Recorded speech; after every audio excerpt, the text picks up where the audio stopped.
things which have now been ironed out. Happy Halloween, and hope everyone is having a great day. And we're, of course, joined with Gary Waterman, the whistleblowing, exposing of the elite global plan master. And before we get started today, Gary, how are you? How you been? How's this week been? It's been good. Yeah, I've been a little bit tired. My eyes are stinging because I'm just on the phone constantly. So tomorrow I might have a little break and do a nice walk or something like that. But I'm good. And I do apologise. The technical issue, it was my fault, everybody. It was nothing to do with Ron. I'm the reason we're late, okay? Yeah, I'll prepay that $20 for saying that later, Gary.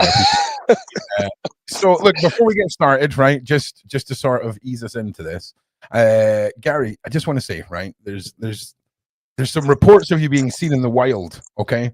And I've got two pieces of video footage which have legitimately been sent in by viewers. The first one apparently shows you doing reconnaissance over a pine forest somewhere in the world, looking for elite bunkers. Okay. So, I'm laughing already. I can see what's coming. Can you explain this? Apparently, this is you in your tent, just flying quite gracefully over this forest, looking for elite bunkers. And the second bit of footage, Gary, is even more shocking. It shows you with a group of whistleblowers taking out a government encampment. Okay, you can see Gary and the other whistleblowers here in their tents just tearing apart this encampment. And I say fair play to you, Gary. Your work is never done. To open it up this week is Gary in the Wild. So thank you all for keep sending in your footage of Gary in the Wild. We'll check back in every now and again. But, I honestly thought it was going to be some footage of Bigfoot or something like that, just walking through the forest like a big hairy. Yeah. It's what one man can achieve in a tent, bro. I mean, look at how majestic you look. Look at this. I mean, that is some gracefulness. Just look at you go. They're not. They're not safe. But look, let's get serious, okay? We left off a pretty crucial point last week, which was JFK. So I'm going to let you jump in and continue on with this. I know we've got a shed load to try and get through, and the less interrupting and the less giddiness, I quote, Ron's too giddy. What? So we're just going to dial that back, let Gary talk, and let Gary and the Hendersons. That's a belter. That's an absolute belter. I do need a shave. To be honest with you. So, okay, so we'll get into it. So Robert F. Kennedy, just quickly, those that you don't know me, former police officer since 2022, uncovered irrefutable, verifiable evidence of decades-long international government fraud, and it's just getting bigger and bigger and bigger. I've now linked it, what appears to be connected to the prophecy of the popes, tying back into the research that I've got. And hopefully you'll be aware that the King Charles recently went to the Vatican, and for the first time since the 16th century, you had a English monarch and the Pope praying together. That takes you back and is making reference to when the English Reformation was, okay, but you had the worldwide Reformation in the 13th century. So it looks as though there's been a lot of deception going on since the 13th century, and it's all coming to a head right now. So anyway, let's talk about the Kennedys. So Robert F. Kennedy Jr. is the nephew of apparently assassinated former American President John F. Kennedy. He was made the Secretary of Health and Human Services by Donald Trump this year, and has made various promises regarding health matters, including about stopping fluoride contamination and cloud seeding or chemtrails, for example. A Company's House search of a Robert Francis Kennedy, so matches his name, but I think it's a slightly different date of birth. But remember, there's no verification on Company's House. There never has been. So what they are using is variations and false details and aliases, etc. But this shows a record for a different date of birth, slightly, and it links to 6 companies, including RFK Limited. That was incorporated in 2003 and dissolved in June 2010. This isn't long before CERN Limited was founded on Company's House. Everything is going back to CERN for whatever reason, guys, all right? It really is. It has a company called Wildman and Patel Limited on its people record, making a connection to the Crown Corporation and 5 Pool Road in Bournemouth. Okay, so I'm just going to talk you through that. Again, going back a little bit, actually. So that was basically where I searched the Crown Corporation. It linked to a company with an address of 5A Pool Road, Bournemouth, on its incorporation document. Well, Exbourne Manor, the company that I was removed from for refusing to file forged bank documents, has an address of 5 Paul Road, Bournemouth, on its incorporation document. All right. So this now connects the name of Robert F. Kennedy Jr. to Exbourne Manor and the Crown Corporation to it almost immediately via a company called Battelle. What was the first part? I've forgotten what it's called now. Called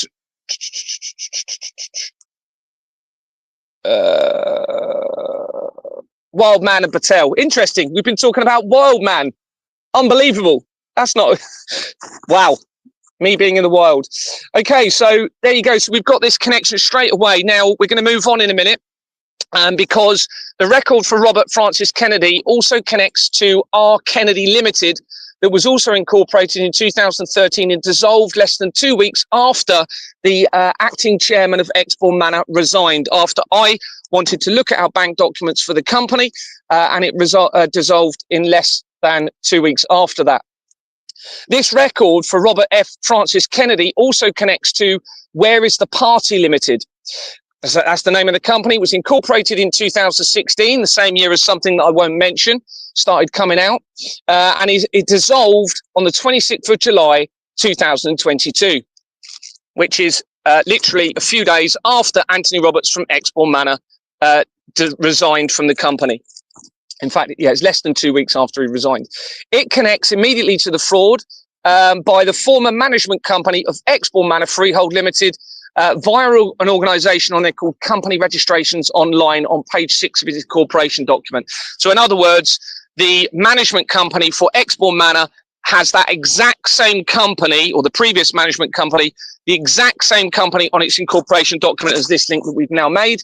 And the person that was managing the building, called Stephen Owens, or that's the name he was making me believe he was going under, links to the Russian government via the research very, very quickly, and connects to the main Freemason Lodge, Ghislaine Maxwell, Jeffrey Epstein, Jimmy Savile, Donald Trump, all of these key figures very, very quickly. So this record for Robert Francis Kennedy also connects to Kenmac Associates Limited, that was incorporated in 2005. Online Nominees Limited is shown in the People record and connects to 1,721 companies at the same time of the research. At the time of the research, one of these is called Rajar AL Golf in brackets UK Limited, that was incorporated in 2006 and appears to make reference to the Middle East with the Gulf connection. I'm not even going to try and say this name, but there's a name here, connects Kenmac Associates Limited to 6 companies, including Crintanan Infosys Limited. Some of you who know about the research of Rishi Sunak will know that Infosys companies links to his family companies, okay? This particular company, Infosys, with a funny name before it, was incorporated on the 23rd of July 2001. This is the day before Larry Silverstein acquired the lease for the World Trade Center building. And at the time of the research, the record shows that the company accounts are overdue and were due to be submitted in 2002, the year I was making my inquiries at Exbourne Manor. And I'm finding this with a lot of the companies, they haven't actually filed their accounts since I've been starting exposing this, and their accounts are all overdue. And that, of course, will be because they're panicking, they don't know what to do about it, and they're not filing their accounts because they're all going to be false anyway. So they're worried about committing these false accounts, submitting false accounts. This company, another linked to one of the other directors, appears to make possible reference to Rishi Sunak's family, as I've said.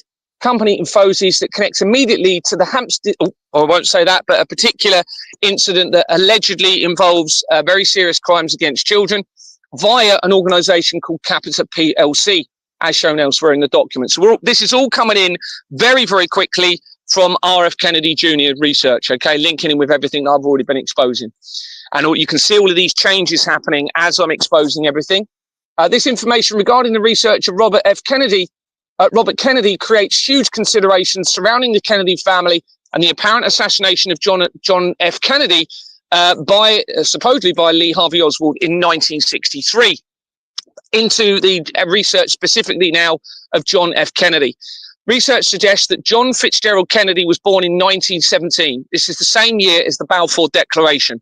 And what I'm finding through the research is because a lot of these dates of births are probably not even real, and they're putting symbolic dates within the research, so whether it's on Wikipedia or whatever, and then I'm able to then link that together. 1971 is a big one. Key people have their date of birth on Wikipedia as 1971. I think it's, I can't remember, Julian Assange is one of them. Other key people, well, that's the year that the World Economic Forum began, which relates to all of this we're talking about. So we have the Balfour Declaration was in 1917, the same year here that JFK was supposedly born, and that involved the Rothschilds that fermented Israel today. Everything is linking in with Israel, everybody, and what's going on. And you can see how this ties in with the infiltration of the royal family and back into my family later, if we have chance. I really hope we have a chance to get to it. He became the US president in 1961. This is the same year that Waterman and Sons was purchased by De La Rue, which is the main currency producer.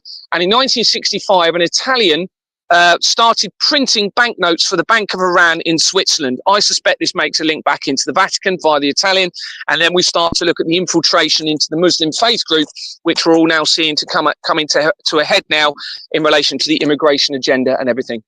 So that was in 1965. That's the same year that the main company in the fraud, Jordans and Sons Limited, was incorporated on Companies House. Obviously, Switzerland is where CERN and the World Economic Forum is based. It's also where the Bank of International Settlements is in Basel in Switzerland. And I've already looked at the research in relation to Switzerland, and it actually became neutral at a very key time in 1915. And Waterlow and Sons, that we've just mentioned, that was purchased by De La Rue, actually began in 1810. So 5 years before Switzerland became neutral. And the year after Switzerland became neutral in 1916 was when Cater and Allen was originally founded. And that links back into the World Trade Center disaster and makes the connections to the Fleming family again via an organization I've mentioned previously. So this was all 1965. I've already mentioned that. Yeah, so we'll move on to the next bit. A Companies House search for John Fitzgerald Kennedy shows Fitzgerald Kennedy and Co. International Limited was incorporated in 1947. This is the same year as the Doomsday Clock. Now, we've already been talking a lot about the Doomsday Clock in the last few interviews and videos. It's also the same year, okay? If you don't know what the Doomsday Clock is, then it's a visual representation of an upcoming man-made apocalyptic event. And it's like a clock face, and the closest it gets to midnight, and supposedly if it gets to midnight, then that will signify doomsday. And that does not mean, let me just alleviate anyone's fears. Doomsday does not mean the end of the world and we're all going to die necessarily. All right. This, I believe, is an inversion. I think what we're going to end up seeing is a completely new world. And I hope, if I have my way, it'll be a world of transparency, truth, trust, integrity, fairness, equality for absolutely everyone on the planet. Gary, that is some wishful thinking right there. My glass is way less half empty, just to point that out. But yeah. Well, I just need to remind everyone to like and subscribe, and please share. But continue on, Gary. Carry on. Yeah, I mean, we're going to come to an ultimate deception at the end of this video and how that may link into Christianity in all of this, okay? And that seems to be the big thing that may be being hidden. But obviously, I want to get through this bit first. 1947 was also when the Association of Chief Police Officers of the United Kingdom was formed. So I think it was planned. The police involvement in linking in with the Doomsday scenario was all planned from right back then. That's the year before the Israel-Arab War. It's the same year the United Nations signed the petition that led to that Israel-Arab War. So this is when this Kennedy company was created. Companies House has hidden almost all of the information about this company. Now, this is very unusual. Companies House, their role is to show the information about a company to the people, and they have hidden practically all information since I've been exposing this from the people. And it is showing as being in the process of liquidation as I'm exposing all of the fraud. Okay, so that company, they're trying to get rid of it. Another entry shows John Kennedy, in brackets, Civil Engineering Limited, that was incorporated in 1969. This is the same year that Charles became the Prince of Wales. And this is where Companies House is based, that creates the fraudulent companies. And also 1969 is when the moon landing occurred, which becomes relevant with what we're talking about here. And I believe that everything we've ever been told about space is a lie and an inversion. All right, linking in with this fraud. And NASA was involved in that. It's one letter short of Satan if you arrange the letters a little bit. The company, this company that we're looking at, the John F. Kennedy Civil Engineering, it has a forged register with Drillcon Limited on its incorporation document. The filing history shows that on the 25th of June 2016, the company's registered address was changed from Balfour Beatty. Okay, remember Balfour Declaration? Balfour Beatty. It's a very old company, and it was actually changed on the filing history for that company in that year, and the company that had there was Balfour Beatty Limited Solutions Limited, connecting to Balfour Beatty, and this having been the same year as a particular event started to be exposed in relation to very serious crimes against children, linking into politics. David Andrew Bruce connects John F. Kennedy Civil Engineering Limited to 46 companies, including many Balfour Beatty companies, such as Balfour Beatty Plant and Fleet Services Limited. It was incorporated in 1989. This is the same year that the World Wide Web was created for CERN. And loads of significant things happened from 1989. And it connects immediately to the fraud by a company called Combined Secretarial Services Limited and Company Formation Services on its incorporation document.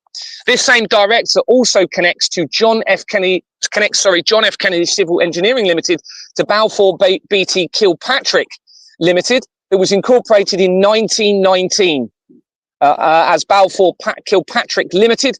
According to the overview, its name was first changed in June 2009. This is 3 months before the Royal Foundation of the Prince and Princess of Wales was incorporated, which links all areas of the fraud together. And within, I can't remember how far before that, but I became a director of Exbourne Manor not long before that company was incorporated. This is the Royal Foundation of the Prince and Princess of Wales. And the day before I became a director is when the Pietro Parolin, who it looks as though they're going to try and bring in as the Pope to fit the prophecy of the popes. He was consecrated the day before I became a director of Exbourne Manor. And it changed its name again. So it changed it. This is the Kennedy Company. It changed its name in June 2009 and again in January 2017, not long after the scandal which suggests serious crimes occurred against children. Its company register has been forged. Bruce, the same director, also connects the same company, Kennedy Civil Engineering Limited, to Balfour Beatty Construction Limited that was incorporated in 1987 and is a criminal company with Jordan's and Sons Limited and Oswald's of Edinburgh on page 2 of its incorporation document. That's the exact same company that started Exbourne Manor Freehold Limited and is the main company in the fraud that was incorporated in 1965. Malcolm Kenyon Eckersall connects again, we're just looking at the same company here. All we're doing is going into different directors of John F. Kennedy, in brackets Civil Engineering Limited, and he connects to Balfour Beatty PLC, which is the main Balfour Beatty company that features at key times throughout the fraud and makes connections to the Rothschilds and the Balfour Declaration of 1917 that fermented Israel. Research shows that John Fitzgerald Kennedy, so JFK, had married Jacqueline Onassis in 1953. This is the same year that the Queen was coronated and the intelligence agency connected MK Ultra program began. That was originated from Operation Paperclip in the 1940s that involved Werner von Braun, that connects Hitler to the Flemings and to Walt Disney, which ties into everything I'm going to be talking about. Jacqueline Onassis had another surname of Beauvier. I don't know if I'm pronouncing that right, and supposedly died in 1994, the year before the incorporation of the intelligence agency and Russian government-linked Hackler International Advisory Board company that is shown on page 40 of the Royal Foundation of the Prince and Princess of Wales. And that company, the Hackler International Advisory Board, that, as I've said, links the intelligence agencies to the Russian government and the royals, has since dissolved since I've exposed it. It was incorporated in 1995. I'll just go into the next page. Oh, bear with me, just lost my page. That's right. Well, Gary, stop talking because this is now me not interrupting because there was a pause. Right? Can we get some more likes and some shares? If you want to ask a question, if you put 3 capital Q's at the start of your question and a question mark at the end, it will flag it up for me so that I can save it and then we can get going. But Gary, look, there's no time limit on this evening, so just take all the time that you need, mate. Oh, brilliant. Yeah. Okay. Yeah, because unless of course the farmers told you need to be out of his field by like. Actually, I'm in someone's garden. I'm in someone's garden. They don't know. They don't know I'm in their. We need to sign you up for one of these websites where you just house sit for people that go on holiday. Right? It would just be so funny. It'd just be so anyway. They're going to wake up in the morning. Harold, there's a tent in our back garden. Oh, it's all right. It's only Gary Waterman. He's trying to save the world. Don't worry. We'll let him stay. Just for entertainment value, can we all just go and look in our back gardens right now? Are you the lucky person? Okay. Next week and every week, will Gary pick your garden? Oh, dear. I'm still trying to find my page, so it's good that we're having a laugh because I'm still lost. It's all right. Ron's got about 20 minutes of stuff that he's built up in his head that he couldn't say earlier. So I'm just saying. Right. I've found where we are. Okay, good. So a company's house search for Jacqueline's alias name. This is Jacqueline Onassis. Remember, she had another surname. Reveals Devereux Bever Group Limited that was incorporated in February 2002, 5 months after the World Trade Center disaster, and dissolved in May 2011, which is 5 months before Jimmy Savile's supposed death. It has, and this all connects. I know people are saying, well, why do you keep saying? Well, it's all connected into Jimmy Savile, okay? And all of the things all connecting very, very quickly through the research. It has a registered address of the Red House, and it also has Wildman Battelle on its incorporation document. And in its people record, making connections back to the research of John F. Kennedy Jr. And 5A Paul Road, Bournemouth. At UK PLC Client Secretary Limited is also shown in the people record, making a likely immediate connection back to Exborn Manor Freehold Limited and the new management company that was brought in called Property Solutions Southern Limited that has at UK PLC on its incorporation document. Since I've exposed all of this, that company at UK PLC has dissolved, as have well over a fifth of all companies on Companies House, and many, many, many more are dissolving as the exposure continues. During the same search, Jacques Bouver Limited is also revealed. Bearing in mind it was Jacqueline. This is Jacques, Jacqueus, with the same surname that her surname was, Limited. It also is also revealed on the search, and that it was incorporated in 1990 and dissolved in July 2011, 3 months before Jimmy Savile's supposed death. Auckland Secretarial Services Limited is shown in the people record as having resigned as the secretary in May 2009, 4 months before the foundation of the Royal Foundation of the Prince and Princess of Wales. That company, Auckland Secretarial Services Limited, connects Jacques Bouver Limited to 86 companies, including London Irish Group Limited, that was incorporated as Pierce Group Holdings. I know this sounds complicated, incorporated as something else as initially, because what they're doing is they're changing the names you see at key times. So what I'm doing is showing you the name that it was originally incorporated as, because that actually normally becomes relevant as well. And it was incorporated on the 9th of July 2001, just over 2 weeks before Larry Silverstein purchased the lease for the World Trade Center. The company connects immediately to the research of the fraud by Keith Kahan on its document of 788 to 790 Finchley Road in London.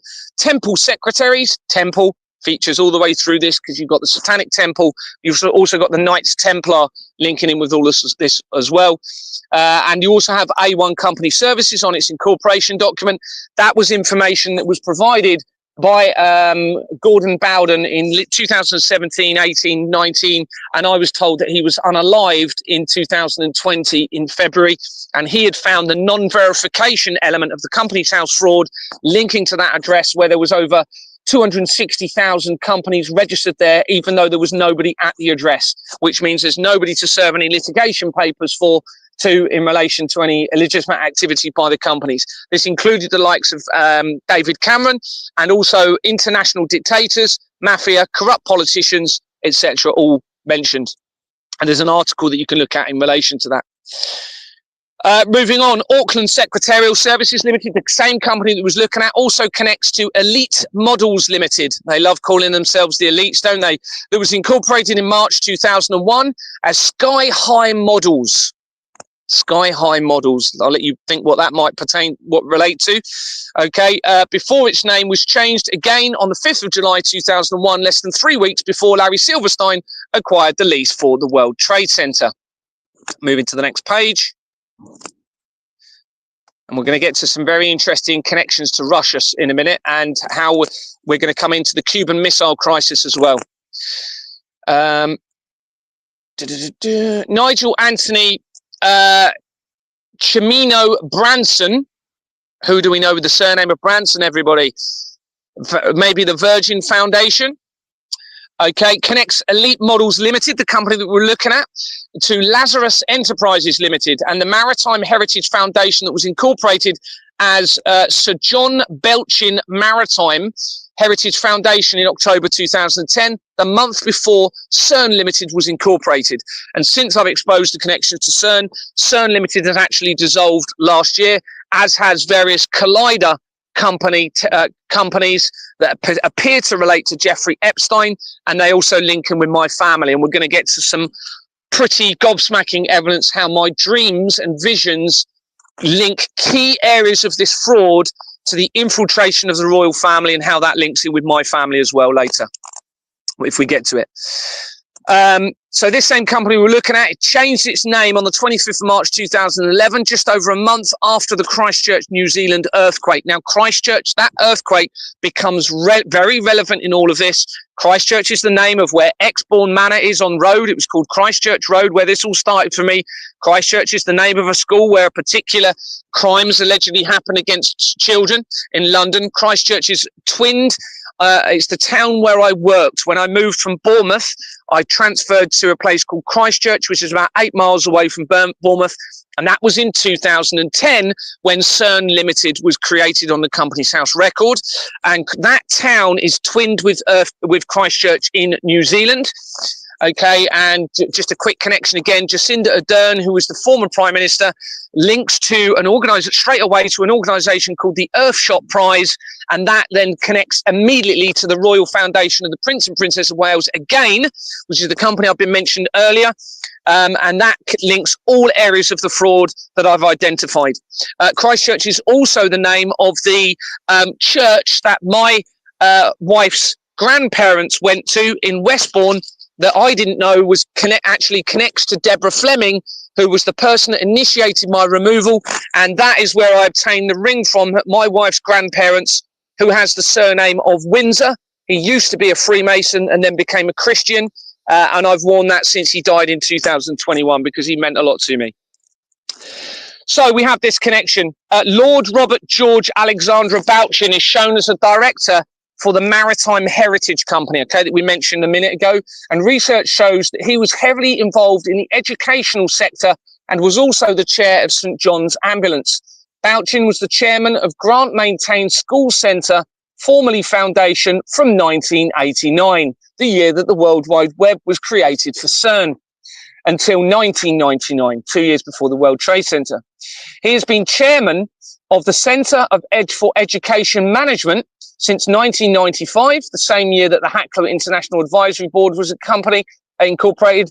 He has written numerous articles on education and politics, and his schools initiative was proclaimed by the Daily Telegraph's deputy editor, Benedict Brogan, as being the first, and as time passes, perhaps the most important legislative milestone achieved by the coalition, linking into education.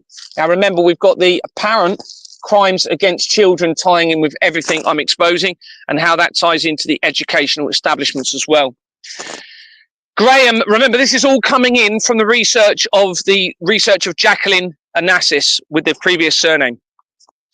Graham Frank Chase connects the Maritime Heritage Foundation to 16 companies, including various Chase Bank companies that will make connections to JP Morgan and therefore the Flemings that initiated my removal from Exbourne Manor after I refused and continue to refuse, going against everyone to file forged bank documents. The National Association of Business Crime Partnership, and this connects to the National Association of Business Crime Partnerships, everybody. So this will link back into the police.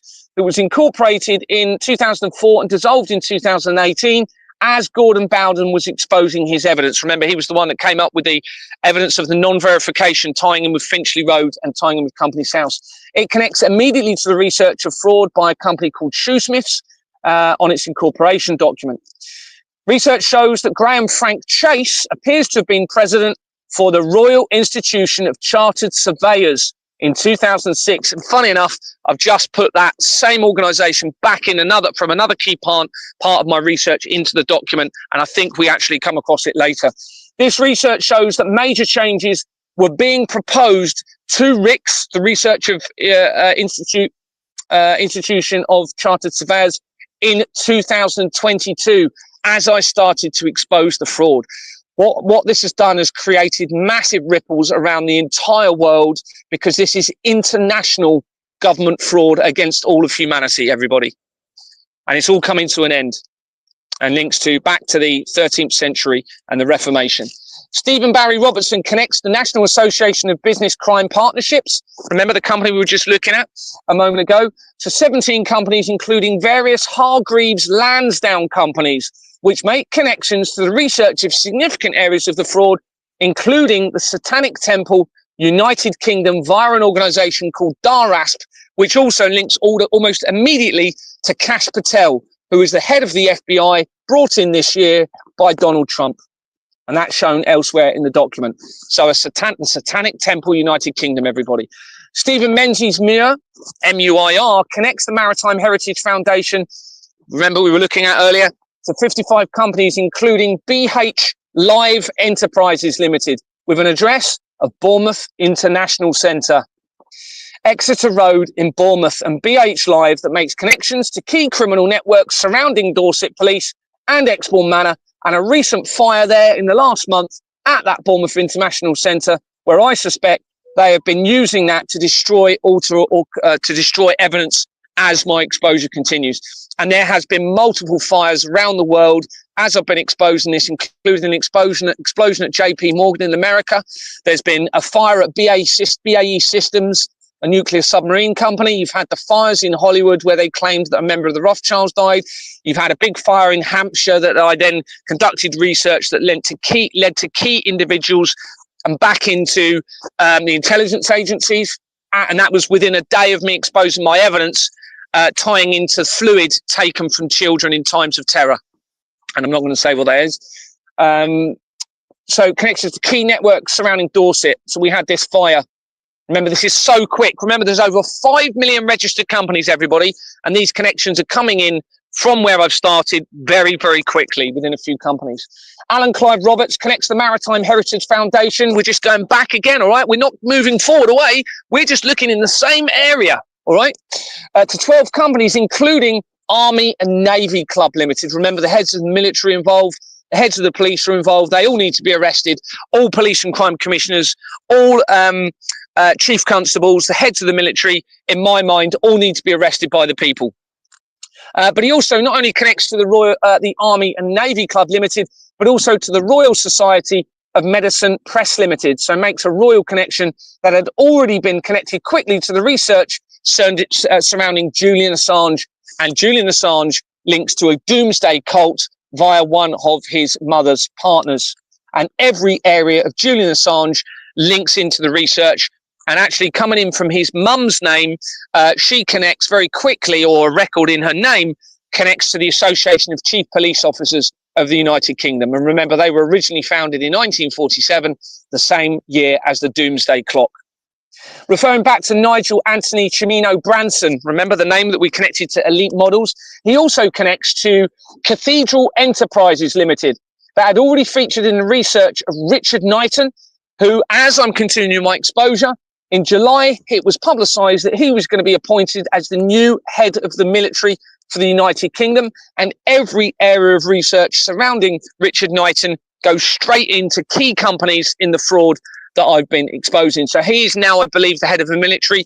he was brought in September. So it looks as though they're making a centralized potential plan against humanity, and we're going to come to that later. Nobody needs to fear, nobody needs to be scared, because the ultimate deception that I'm going to be revealing will very likely prevent any of their plans ever happening. Okay, and it's probably the largest deception ever against all of humanity, potentially, as the exposure continued, and is connected to important areas of the fraud. Now we're going to move on to the Cuban Missile Crisis. John F. Kennedy is famously remembered for his role in seemingly averting the supposed Cuban Missile Crisis of 1962, where the world supposedly came the closest it had ever been to a nuclear war after a meeting between Fidel Castro and Nikita Khrushchev. I'm not going to try and pronounce that, but he's linked to Russia or the former Soviet Union, led to nuclear missiles being supposedly, all right, I think this is all a deception, positioned in Cuba near America after theirs had been positioned in Italy and Turkey, which led to a standoff from the 16th to the 28th of October 1962. The research suggests that Khrushchev, I'm just going to say Khrushchev, I'm probably pronouncing that completely wrong, became the leader of the Soviet Union in 1955 after Joseph Stalin died in 1953. 1955 is the same year that the first Disneyland resort opened, okay, which is very relevant to everything that we're talking about and the infiltration of the royal family that we're going to be talking about later, or the potential infiltration of the royal family. And the connections that's made from Walt Disney, which connects, as I've said, to Hitler, the Flemings, and Werner von Braun, who was named the father of NASA. Remember, we've talked about the moon landing in 1969, the same year that Charles became the Prince of Wales. Well, we've also got Werner von Braun named the father of NASA, again, linking him with NASA, and he's connected, as I've said, to Disney and Hitler, according to the research, and the Flemings. And he was involved, this becomes important with what I'm going to tell you, in supposedly the first rocket fuel system, the first rocket fuel engine, okay, certainly for the United States.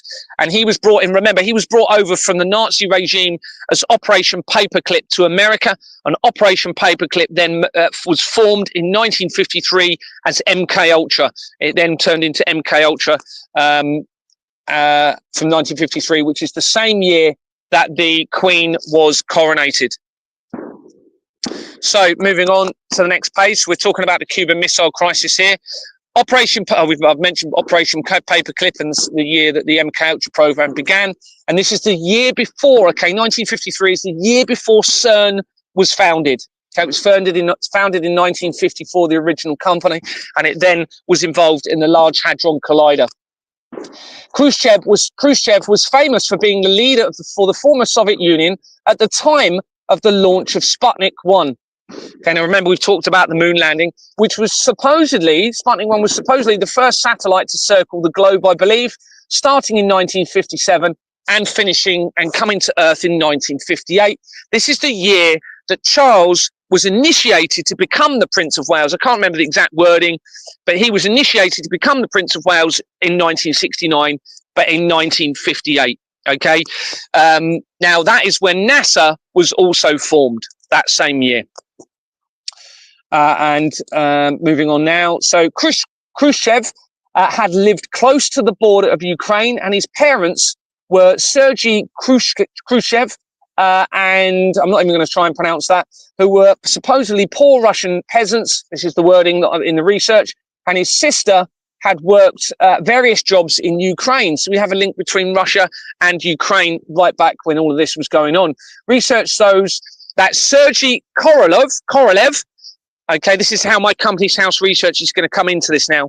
Research shows that Sergei Korolev was the lead Soviet rocket engineer. Remember, we've talked about Werner von Braun, and the chief designer in charge of the Sputnik 1 program. Korolev, working with the approval and support of the Soviet government under Nikita Khrushchev, was responsible for the technical design and launch of Sputnik 1 and the R-7 rocket that carried it into orbit. His role remained a secret in the West. All right, this is important. Remained a secret in the West during his lifetime, with a less involved Soviet physicist Leonid Sedov mistakenly being credited with the Sputnik launch. All right, so there was some sort of panic and hiding of information around this. Well, is that because of what I'm about to tell you? A Companies House search for Sergei Korolev shows a record for a Sergei with one letter different. Remember, there's no verification on Companies House. One letter different in the first name, same surname as Korolev, with a date of birth of 1971. Remember, there's no verification, and they're using links. Remember, I said 1971. They're putting symbols in there. That's when the World Economic Forum was created. And it links to 4 companies with a correspondence address in Moscow, including Y Boston Systems Limited, that was incorporated as Brace Baker Silos Limited, suggesting there's a connection to rockets. This was incorporated in 1999. The overview shows that its name was changed in 2008, the same year that the Large Hadron Collider was activated. And again, it changed its name in December 2011, 2 months after Jimmy Savile supposedly died. Now, this is all connected, all right? And when you look through my document, you'll be able to search keywords. For example, you can search Jimmy Savile and see where he features all the way through this. So there's a reason I'm making these references in all of this, because it does all linking with the research, okay? This company connects immediately to the fraud, to the research of my family and the Collider technology by Reichman and Wing Limited, an organizer, a company on their document, and to RWL registrars on its incorporation document. And we're going to mention Reichman and Wing later and how that links in back in with the infiltration of the royal family and ties in with potentially the real heir to the throne. Stephen James Morgan, in brackets, I put possibly a relative of J.P. Morgan, connects Y Boston Systems Limited. Remember, that's the company linking into the Sputnik research, to 8 companies, including Grain Storage Solutions Limited. Remember, we've got the link to Ukraine already in the research tying in with this, and that becomes important. All right, that was incorporated on the 30th of September 2011, a month before Jimmy Savile's supposed death, and it dissolved in 2018 as Gordon Bowden. Remember, he found the non-verification element of the fraud, and Finchley Road was exposing his evidence, and I've been told he was supposedly unalived in 2020. A grain company had previously been identified during important research of the fraud, connecting the Russian government and Ukraine and the royal family via the Hacklowitt International Advisory Board, as shown elsewhere in the document. And remember, the Hacklowitt International Advisory Board was shown on is shown on page 40 of the Royal Foundation of the Prince and Princess of Wales, and that company has dissolved since I've exposed it. And during the Russia and Ukraine conflict, as you all know or remember, there was articles emerged of issues to do with the world's grain supply. Nicholas Richard Whale Wright connects this grain storage company to 28 companies, including Madewell Hall School, that was incorporated in 1957 and dissolved in December 2024 as the exposure continued. Now, I need you to all realise how important this is. These are companies that have been around for decades, and then suddenly, because I'm on the scene exposing all of this, you're getting many of them dissolving. That's not a coincidence, okay? It's happening as I continue the exposure, and a lot of it has happened since 2022 when I started it. Nicholas Raymond Bomford connects Maidenhall School, the company we were just talking about, to 16 companies, including the Association of Governing Bodies of Independent Schools, Sherborne School for Girls, this is important, and HMC, the Heads Conference, that features immediately in the research of Jeffrey Epstein via the Edge Foundation, which connects to Siemens, the main Siemens company. And that main Siemens company was started in 1847, 3 years after the Companies House record was began, and it links to the Nazi regime. And Jeffrey Epstein founded the Edge Foundation that links immediately to that Siemens company. And there's loads of evidence. I could go on for a whole hour about Siemens, so I'll try and focus where we are. And it links into the Russian intelligence agency government, again, the Hacklowitt International Advisory Board, and the research surrounding Julian Assange. The connection to Sherborne, remember we've got the Sherborne company, Sherborne School for Girls, is very important, all right? And this is due to the leader of Qatar. I'm not going to try and say his name. He was actually educated in Sherborne, and we're going to see mentions of this and how that ties back in with my families and into potentially the real heir to the throne and the infiltration of the royal family a bit later. But the leader of Qatar was also involved in acquiring a large share in the Canary Wharf building. And this makes connections that we're going to look at later with the Israel attacks on the 7th of October 2023 and also the Manchester Arena bombing that happened in 2017. Okay, the Right Honourable Adam Coulthard-Butler connects Maidenhall, remember we were just talking about Maidenhall Company, to 9 companies including Warwickshire Hunt Limited, Hunt. He also connects to British Horse Society, in brackets and the Samuel Coulthard Trust. And that company is also shown on page 40 of the Royal Foundation of the Prince and Princess of Wales company. Where were we? And that company, that's exact company, the Samuel Coulthard Trust, links almost immediately to who was the lead investigator for the Nicola Bulley case, which all becomes relevant to us. There's a whole section about Nicola Bulley in my document.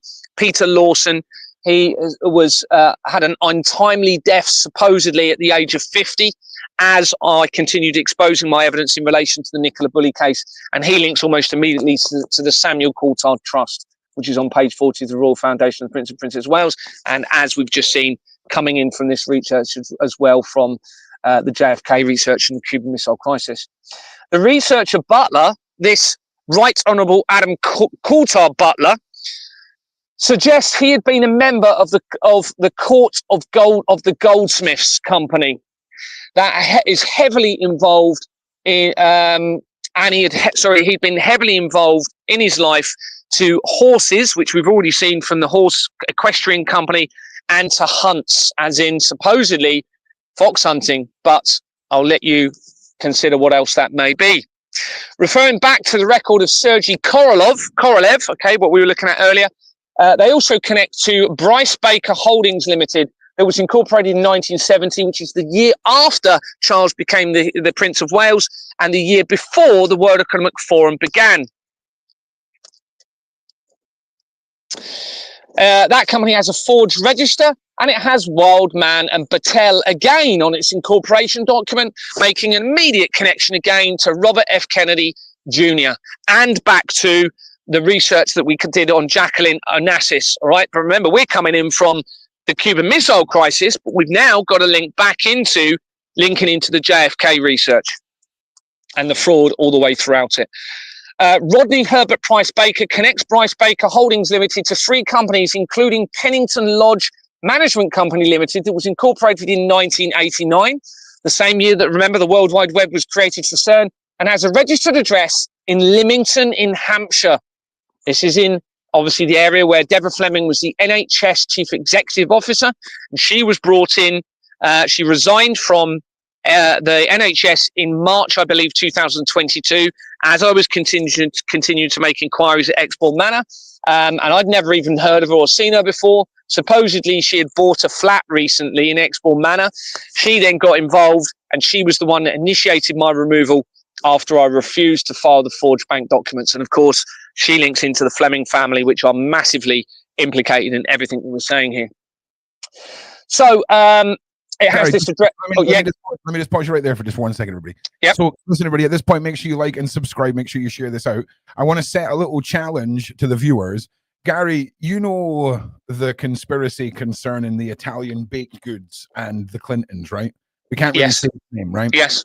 So if we set a challenge to the audience, right, I want to tell them if they can get if they can get on YouTube, get us up to 15 or 1600 live viewers, the viewers that are watching, we'll do like a 30-minute rant over on my channel about the thing we can't talk about on this channel, as a little special prize to them all.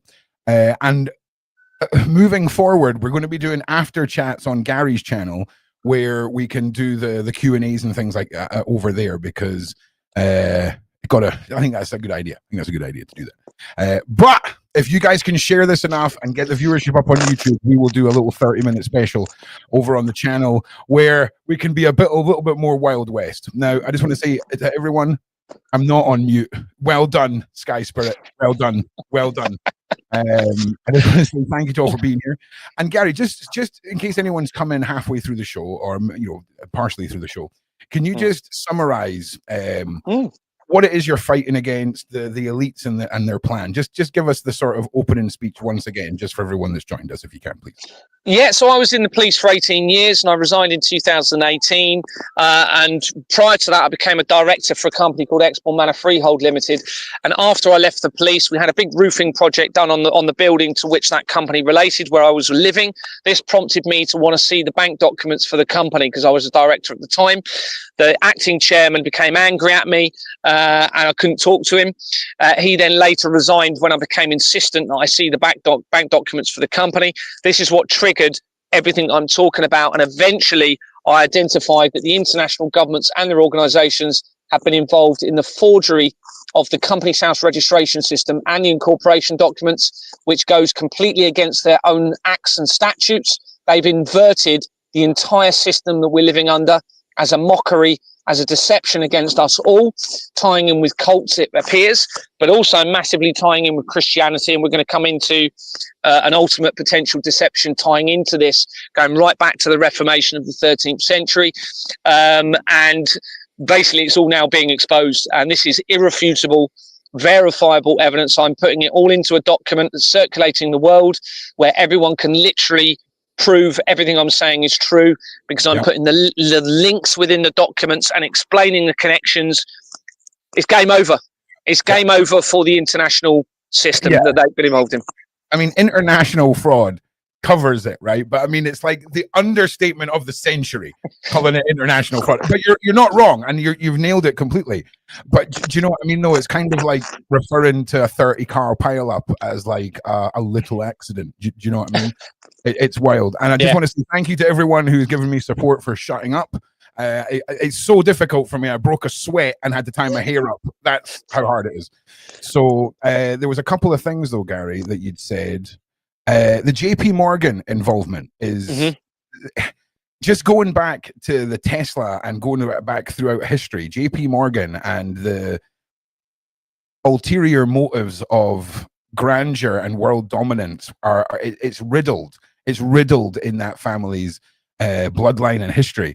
And it's crazy how complex it is. That's one of the things that people have been saying in the side chat. Oh, it's so complex. You know, what's the point in talking about this if we can't do anything about this? Just so you know how this works, right?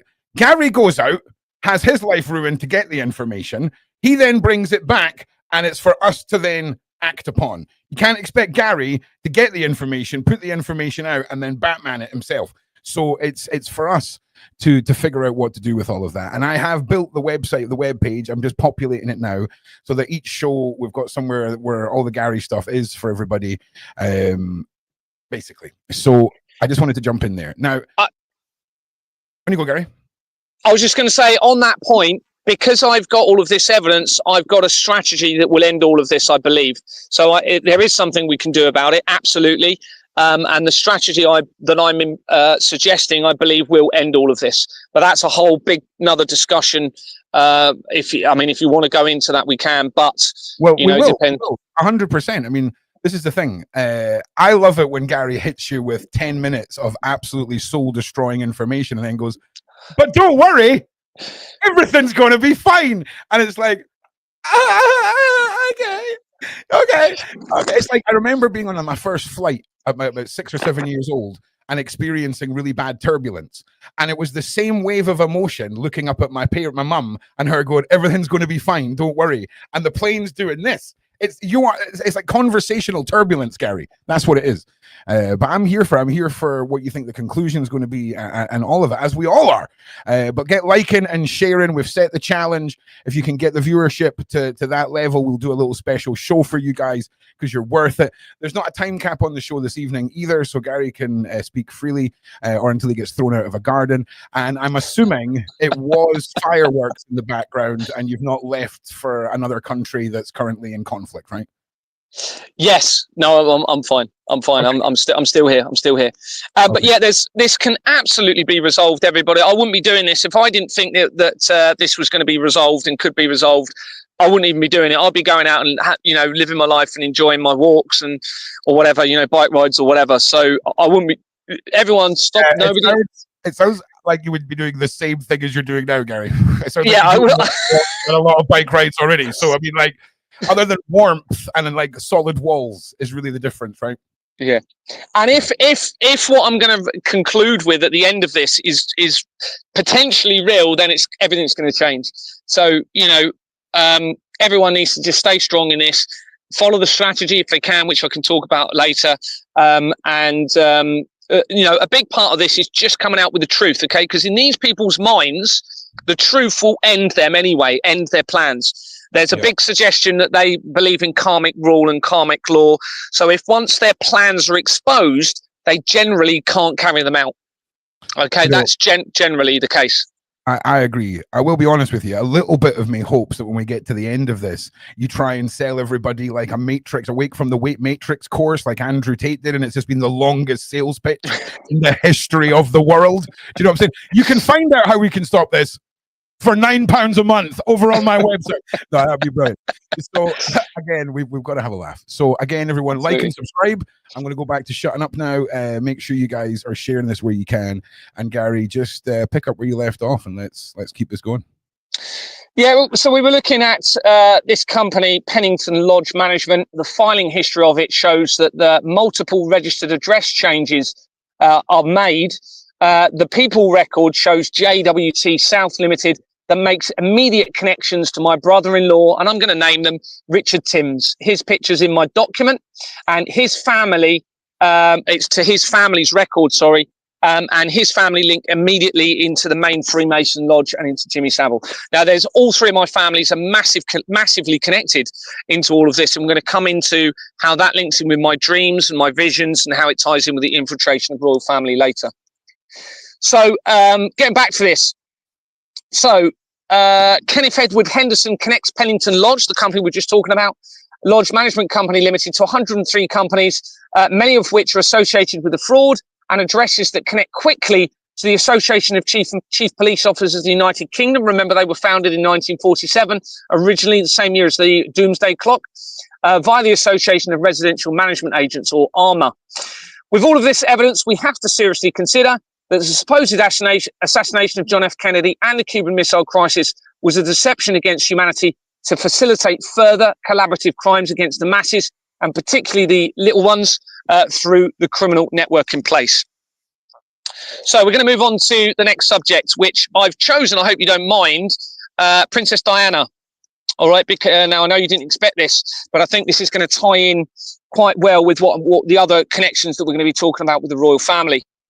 So where we did the other day, we talked about their world, which had come in from the prophecy of the Pope, and it linked to an organization called the Galileo Foundation, where Pietro Parolin had been involved in a meeting in October 2022, okay, an interfaith meeting. That's no coincidence, everybody. That is the time when I'm escalating my inquiries at Exbourne Manor. Okay, it was the end of that month when Elon Musk wore Baphomet on his outfit, and Elon Musk is massively linked into this. Well, anyway, going back to that research, Sarah Jane Brown connects their world, which was via the Galileo Foundation. It went straight to, via a director, a company called Their World, and I'd already linked the Galileo Foundation to the 3-Eye Atlas, because there was an organization called the Galileo Project that tied in with the Atlas Comet that is supposedly all happening now and leading up to Christmas, which is no coincidence, everybody. All right, this is all going to be part of their deception, tying in with the prophecy of the popes. All right, and all linking in with me, it seems. So this person, Sarah Jane Brown, connects their world to Gordon and Sarah Brown. Okay, and also, Gordon and Sarah Brown.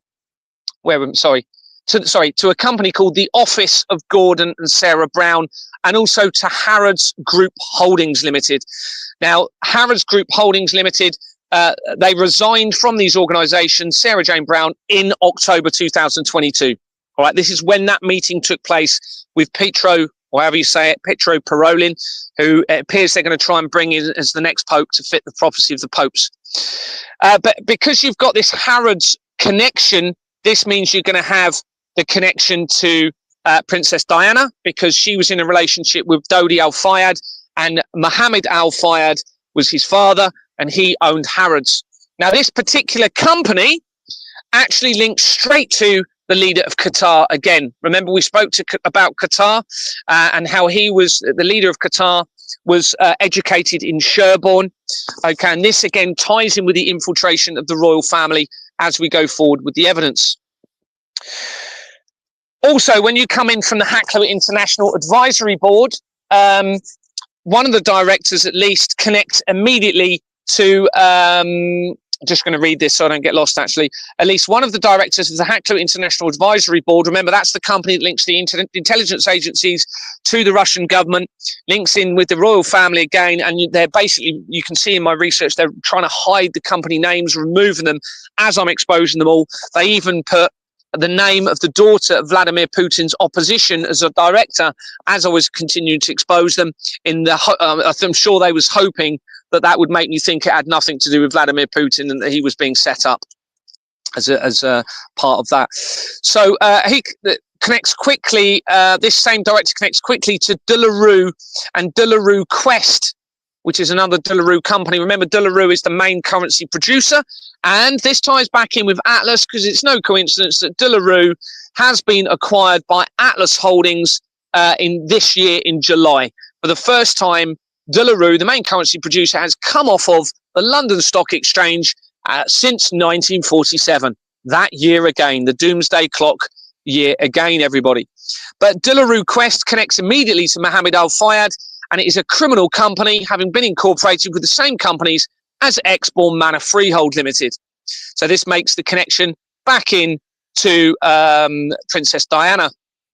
Whilst I'm on this page, I'll mention this quickly since we're talking about De La Rue.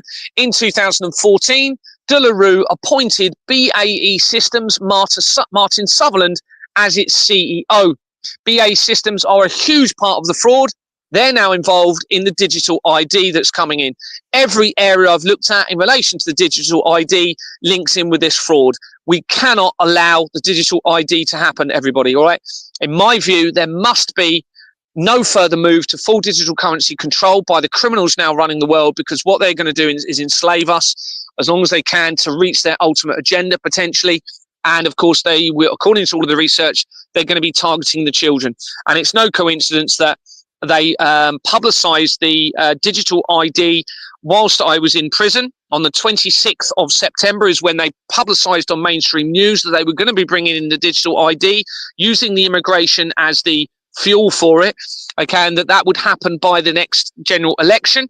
But it was on the 10th of this month, another article came out where they're actually considering the digital ID for 13 to 16-year-olds. Now, I am absolutely certain that if they go ahead with this, that one of the first things they're going to start to do is control everybody through the digital ID, and then they're going to reduce the age of sexual consent, okay, and we're going to be the children are going to be in serious trouble. So it looks as though they're going to use it to control and get to the children. And there's no coincidence, everybody, that the Genocide Act, I'll mention this just quickly, the Genocide Act was originally conceived in 1947 or 48, I can't remember, one of those 2 years. Well, that ties back in with the Doomsday Clock, but they actually enacted the Genocide Act in 1969, that year again, when Charles became the Prince of Wales, when the moon landing supposedly happened. However, it's very important to understand that according to the research, they repealed that act, which means the Genocide Act was no longer in force on the 1st of September 2001 in England. So that is 10 days before the World Trade Center disaster. And then on the 17th of September 2001 in Scotland, 6 days after the World Trade Center disaster. And when you look at the Genocide Act, the last part of that act says that act prevented them taking children from times of conflict and putting them elsewhere. So by removing that act, it means they can steal children from international conflicts and do whatever they want with those poor children from the conflicts. So anyway, it sounds a lot like putting in place systems that weren't in place previously when they've tried to do these things. You know, for example, when the Haiti situation happened and members of the Clintons' staff were stopped at borders with children and all of these things, it seems like they're learning from their mistakes and they're now just putting in the admin to not have to go through the same mistakes again. Is that a vibe that you're getting, Gary? Because it seems like that. Yeah. I mean, it certainly thinks. I think for whatever reason they've symbolised that event that happened in New York for various reasons. I mean, it triggered so many different opportunities for them. The collaboration with the Middle East, the deception around the making everyone believe that a skin colour is your enemy. All right, because that creates a risk of conflict and divide and a distraction away from them. And this all ties in with, you've got the Albert Pike letter that is very, very important in all of this. That Albert Pike letter goes back to 1871. I suspect that's an authentic letter written by Albert Pike, who was a high-level occultist, Freemason. He actually started the Scottish Rite Freemasons. And there's no coincidence, everybody, that letter was 100 years before the World Economic Forum. This has all been planned for a very long time. And that was a letter supposedly written to Mazzini. And Mazzini was the head of the Illuminati, which linked back into the Vatican. And it sets out the 3 World War plans. And it talks about destroying Christianity, destroying the Muslim faith group, and bringing about the light of Lucifer upon earth. Now, that letter was supposedly removed from the British Museum Library in 1977, which is the year that I was born. There's so many different things that have happened in the year that I was born, and we're going to come to potentially why that may be later, and the deception within Christianity and how I may link in with all of that later. So BAE Systems, it's the UK's largest defence contractor, and in 2014, Martin Sutherland of BAE Systems was appointed as a CEO. Now, this gives them the ability to launder money through fake defence contracts or in relation to conflicts, and therefore steal money from the masses through the fraud that I'm talking about. Because one of the things I didn't mention earlier is where they're creating the criminal fraudulent companies, and because there's been no verification since 1844, in other words, no names are checked, no addresses are checked for the incorporations of companies, they can get away with doing what they want. And this deliberately allows them to launder money through, with no accountability and liability, through the international governments into offshore accounts, and use it for whatever sinister agenda they may have and for whatever addictions they may have. And I do think, unfortunately, addictions is a huge part of this with our governments now, whether that's substance abuse or whether that's sex or we little ones as well. So he was appointed in 2014. I can't see that. Oh, yeah, I've already mentioned that. And also, whilst we're talking about De La Rue, the main currency producer, in July 2019, which is a very important month because it's the month that Jeffrey Epstein was arrested. It's also the month that there was a protest in Wuhan in China that an incinerator plant was being built. And of course, an incinerator can be used to get rid of people that aren't alive anymore. And also a particular article, which I won't go into detail about at the moment, but it came out about Prince Harry wearing the same pair of shoes for a prolonged period of time. That was in July 2000. All of that was in July 2019. Well, in July 2019, the Serious Fraud Office, which was headed by Lisa Osofsky, supposedly conducted an investigation into De La Rue, the main currency producer, for suspected corruption in South Sudan, but closed the case with no further action. The Serious Fraud Office are implicated massively in the fraud, as is Lisa Osofsky, who was moved from her position after my initial reports in 2022, as was Michael Lockwood, who's the head of the Independent Office for Police Conduct. They moved the Assistant Chief Constable, Sam Derea of Dorset Police, Scott Chilton, the Chief Constable of Dorset Police, the head of the council, Andrew Mellor, resigned all at the time around the time and after I was exposing all of this. So I think that's very important that I mentioned that about De La Rue, that timing. So we're going back to now the research of Princess Diana. So where are we? Let's make sure I get to the point of this that's relevant. Why did I put that bit? Like and share, everybody. You're doing great. We're just up at 1,500 watching live. We're about 1,460 people. So if you guys can keep sharing, keep pushing this out, we would really, really appreciate it. And if you're watching from inside the house, from which Gary is sleeping in the garden of, get him out a cup of tea, right? Maybe a toasty or something. Come on. Like, let's sort him out. Do you know what I mean? Jesus. That'd be nice. Or a bed for the night. A bed for the night would be nice. Like Gary, just come to Mike. Like, honestly, you'll never meet a guy who gives less of an F about the establishment coming to get him. Right? Like, honestly, I'm ready for it. I'll Valhalla my way out of this if I have to. You know, I swear to God. But why not? Like, what are they going to do? What's the worst they're going to do? What are they going to do? Like, I've got a 12-foot hedge that goes right round my entire property. There's only one way into it. Right? You stack 4 wheelie bins against there. No one's getting through quietly. Do you know what I'm saying? Put a bunch of paintballs in the freezer and we got this. We got this. So this is the research coming in from Zach Goldsmith, who is the son of James Goldsmith, where there's an article suggesting he may be the real father of Princess Diana. Okay, and also the special advisor for the last few UK Prime Ministers, Douglas Smith. According to the research, he worked for James Goldsmith, and Douglas Smith has been arrested for threats to kill involving a firearm. He started up Fever Sex Parties, which was an open orgy fest, 5-star orgy fest for under 40-year-olds, and he also practices the dark arts, according to Nadine Dorries. So this is coming in from that research of James Goldsmith's son, and it links to Greenpeace companies. Okay, and then we go into a person called Ian Stewart Flukes, connects to an organisation called 13A Portobello Management Limited, which connects to Greenpeace companies, which makes direct connections to the Green Alliance and therefore the Goldsmith family via former name Goldschmidt, who are Jewish/German. Right, they are intertwined with the Rothschilds, giving the motivation behind the World War deception, because the Rothschilds were also involved in the fermentation of Israel.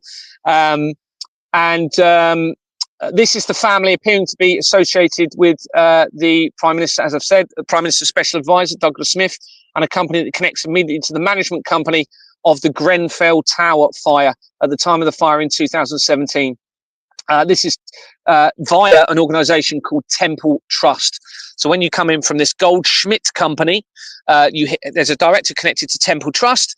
And then right there, you've got the management company that managed the building, the Grenfell Tower fire, at the time of its fire in 2017. Now, I think this is going to tie in with Exbourne Manor, the building where this all started for me. It hadn't had a fire risk assessment since 2017. And this is one of the things that I was trying to address, because it's unlawful not to have one, when I became the acting chairman after Anthony Roberts resigned. And they still got rid of me, even though I'm trying to make the building safe for all of the residents. And as far as I'm aware, it is still not actually complying with what is the regulations in relation to fire safety. Now, that may have been a deliberate thing, and we're going to come to this later, how important I may be in all of this, and a suggestion that they know how important I am, and certain people are actually giving me nudges to identify who I may be and why I'm exposing all of this. So this is the Temple Trust that links to that. Flukes also connects to Ingenious Film Partners LLP. And Ingenious Film Partners 2 is the company on page 40 of the Royal Foundation of the Prince and Princess of Wales.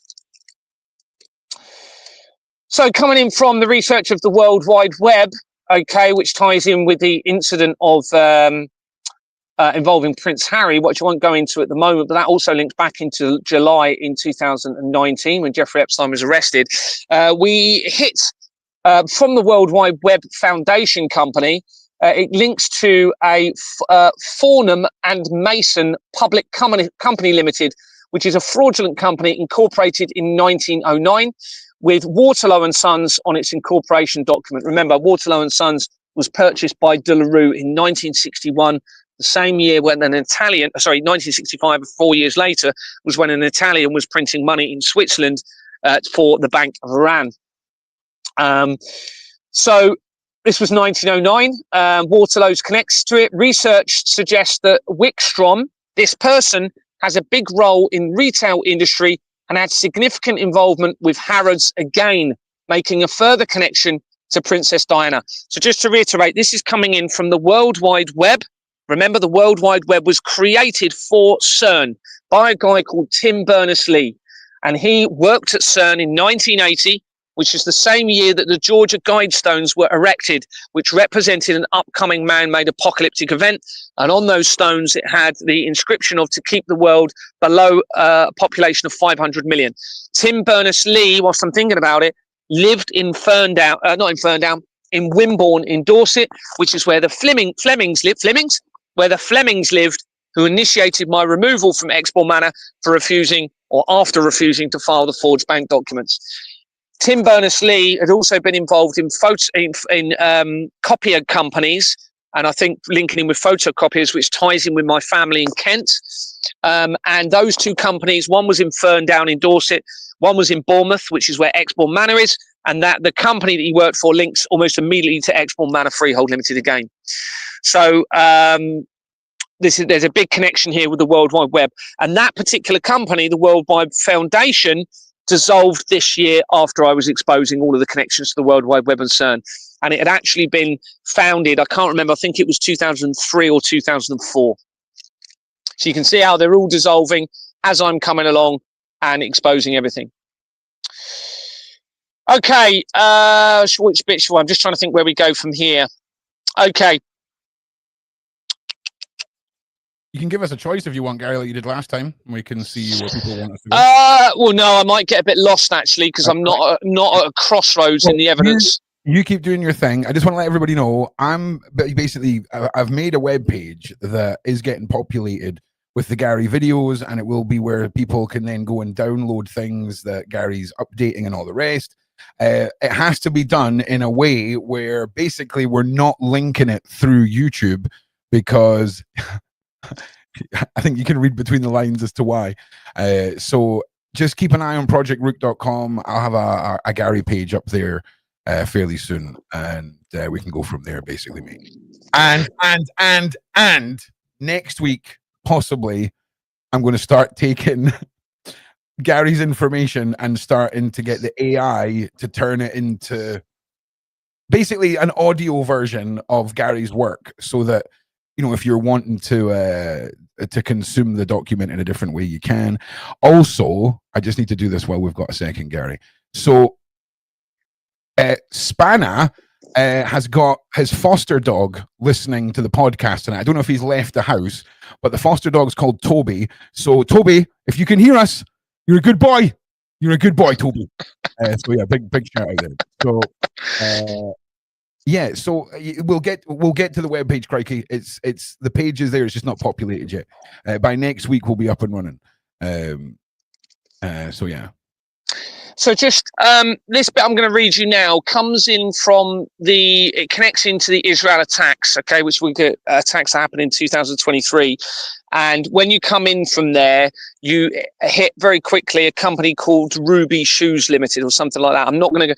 We can imagine the shoe color that we're going to be just mentioning quickly here, and how this ties into something. But this possibly explains why this particular color of shoes that was worn in the 1949 original Wizard of Oz movie are the most expensive movie props ever, and they were sold for $28 million. As I was continuing to expose the fraud in 2024, this is as the exposure continued, and the Wizard of Oz movie had been directed by Victor Fleming.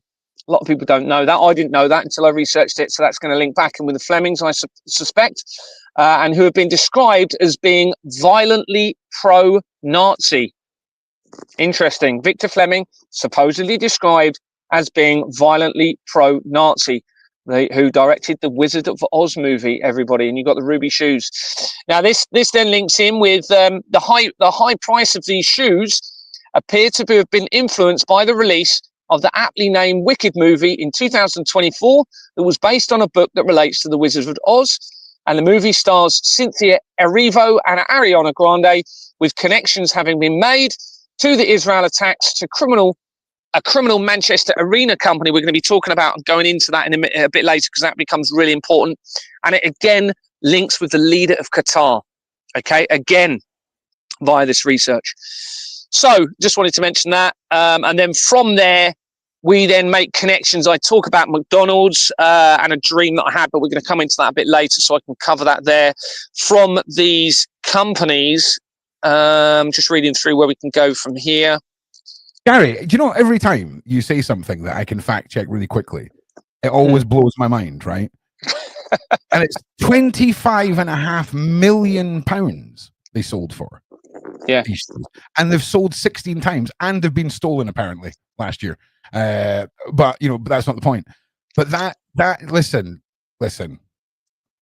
If we were to say that this is an inauguratory symbol, okay, that launched or revitalized a movement within the elites, that's the only reason you're paying $25.5 million for these. Okay, like they're iconic, yes, they're very iconic. But as somebody who's into collectibles, Gary, right, somebody who has got actual knowledge of movie props and things like this, this is mad. This is wild. $25.5 million. But I mean, at the same time, I did see, a basketball card sell last year for like $9 million. So it's what you're into, I guess. But it's when you start putting together the director and everything like that, Gary, it really does not paint a good picture. And I appreciate everyone understands that we can't talk fully about what we're talking about, so we have to be a bit cryptic here. So yeah, I appreciate that. You'll understand that. Wild. But certainly, I mean, all the dots are being joined with this. Now we've got this evidence of the fraud. It's just everything is fitting into place now. So there's a reason I'm telling you this bit. So there's evidence I've got in relation to Prince Harry, potentially in July 2019. But in 2024, he changed a record. It was on an article, which is the way I know about it. And then I've gone into it and confirmed it on a company that he is supposedly linked to. This is Prince Harry. And it was an organisation called Travelist. And James Allen Holt connects Travelist Limited to a company called Inspiring Girls International Limited. Douglas Wills of this company connects to Eureka Workshop Limited that was incorporated in 2000 and is a criminal company, with Michael John Hope of the London Law Agency and 84 Temple Chambers, Temple Avenue on its incorporation document. That then makes immediate connections to what we're going to be talking about later and the ultimate deception in all of this. So remember, this is coming in from the research of Prince Harry. With the name and address that is used throughout the fraud, a Eureka company is shown on an incorporation document of the Jewish Community Centre UK, making important connections. And from that incorporation document, it makes links to the most famous missing girl in the world. Norina Hertz connects Inspiring Girls International Limited to Institute of Public Policy Research that was incorporated in 1988, the year before the World Wide Web was created for CERN. It connects to the fraud and the interventions that you were all forced to have, okay, in the last few years by Linklater and Paynes. Linklater and Paynes links immediately to two of the main companies that created those interventions that you were all forced to have in your arms. On its incorporation document, which appears to be forged again. The filing history shows that Baroness Barbara Young of Old Scone, which becomes relevant, terminated as being a director on the 24th of September 2009, 5 days before the Royal Foundation, the Prince and Princess of Wales Foundation company, was incorporated, which links all areas of the fraud. And remember, I became a director of Exbourne Manor within 2 weeks of that company being formed. Okay, so we've got this connection of Old Scone. Now, that's because hopefully I'll mention it in a minute. If not, I'll mention it. Research suggests that Young, this same director, okay, that we've just been talking about, I can't remember her full name. Where is it? The young person, anyway, we've just mentioned, suggests that Young, a Labour MP in Scotland, was positioned as the vice chair of the BBC in 1997, the same year as the death of Princess Diana. And also within 2 months of the death of Princess Diana, the original founder of the Church of Satan died. Now, of course, we're all aware of the connections through the BBC to a particular person who had grey hair and fixed it for people, supposedly. Young was appointed as a member of the House of Lords on the Science and Technology Committee in 2024. Now, the Science and Tech, I can't remember what the company used, but it's something like Science and Technology Limited, is connected almost immediately to Ghislaine Maxwell, and that ties in with the Earthquake Christchurch appeal and the links I've got to the Collider technology and the earthquake that happened in Christchurch in 2011. That company, that science and technology company, was incorporated in the year that I was born, 1977, and it dissolved in December 2022, which is the month that I made my first official report of the international fraud to Action Fraud. And ironically, yes, Action Fraud is part of the fraud. It's an inversion. I've got the evidence confirming that. And all intelligence agencies are part of the fraud. It's a complete inversion. All right. So anyway, reading on. So she became the House of Lords on the Science and Technology Committee. Now, remember about the threats from this Collider and the technology they're building. This appears that they positioned somebody already compromised by all of this to be able to influence the decision moving forward in relation to this technology as a potential, and I do say potential, attack against all of humanity as they're becoming exposed. So where were we? And also, which is she also becomes relevant regarding the Christchurch earthquake and Scone. Remember, she was the MP in relation to Old Scone. Scone is where the stone of Scone, okay, is kept, and the stone of Scone or stone of destiny is supposedly the stone that needs to be used in for the coronation of real kings and queens. And that stone, according to the research, went missing from Westminster in 1951. A big lump of it ended up in a field, supposedly in Kent, which is where I'm from. And it got broken into pieces. And then potentially a fake stone was used in 1953, 2 years later, for the Queen's coronation, which means it separates from the creator, the royalty, because apparently that stone creates the moral conscience connection, if you like, through our creator to royalty, to ensure that there is a foundation of moral conscience, which clearly there isn't. They've gone completely against it, haven't they now? So that becomes very important. So where are we? So this also ties in with I've mentioned that, the full stone. I've then made connections coming in from Prince William and via Kate Middleton to two organisations where an article suggests they were involved in. Those organisations were APL Anglesey and CE Strathern.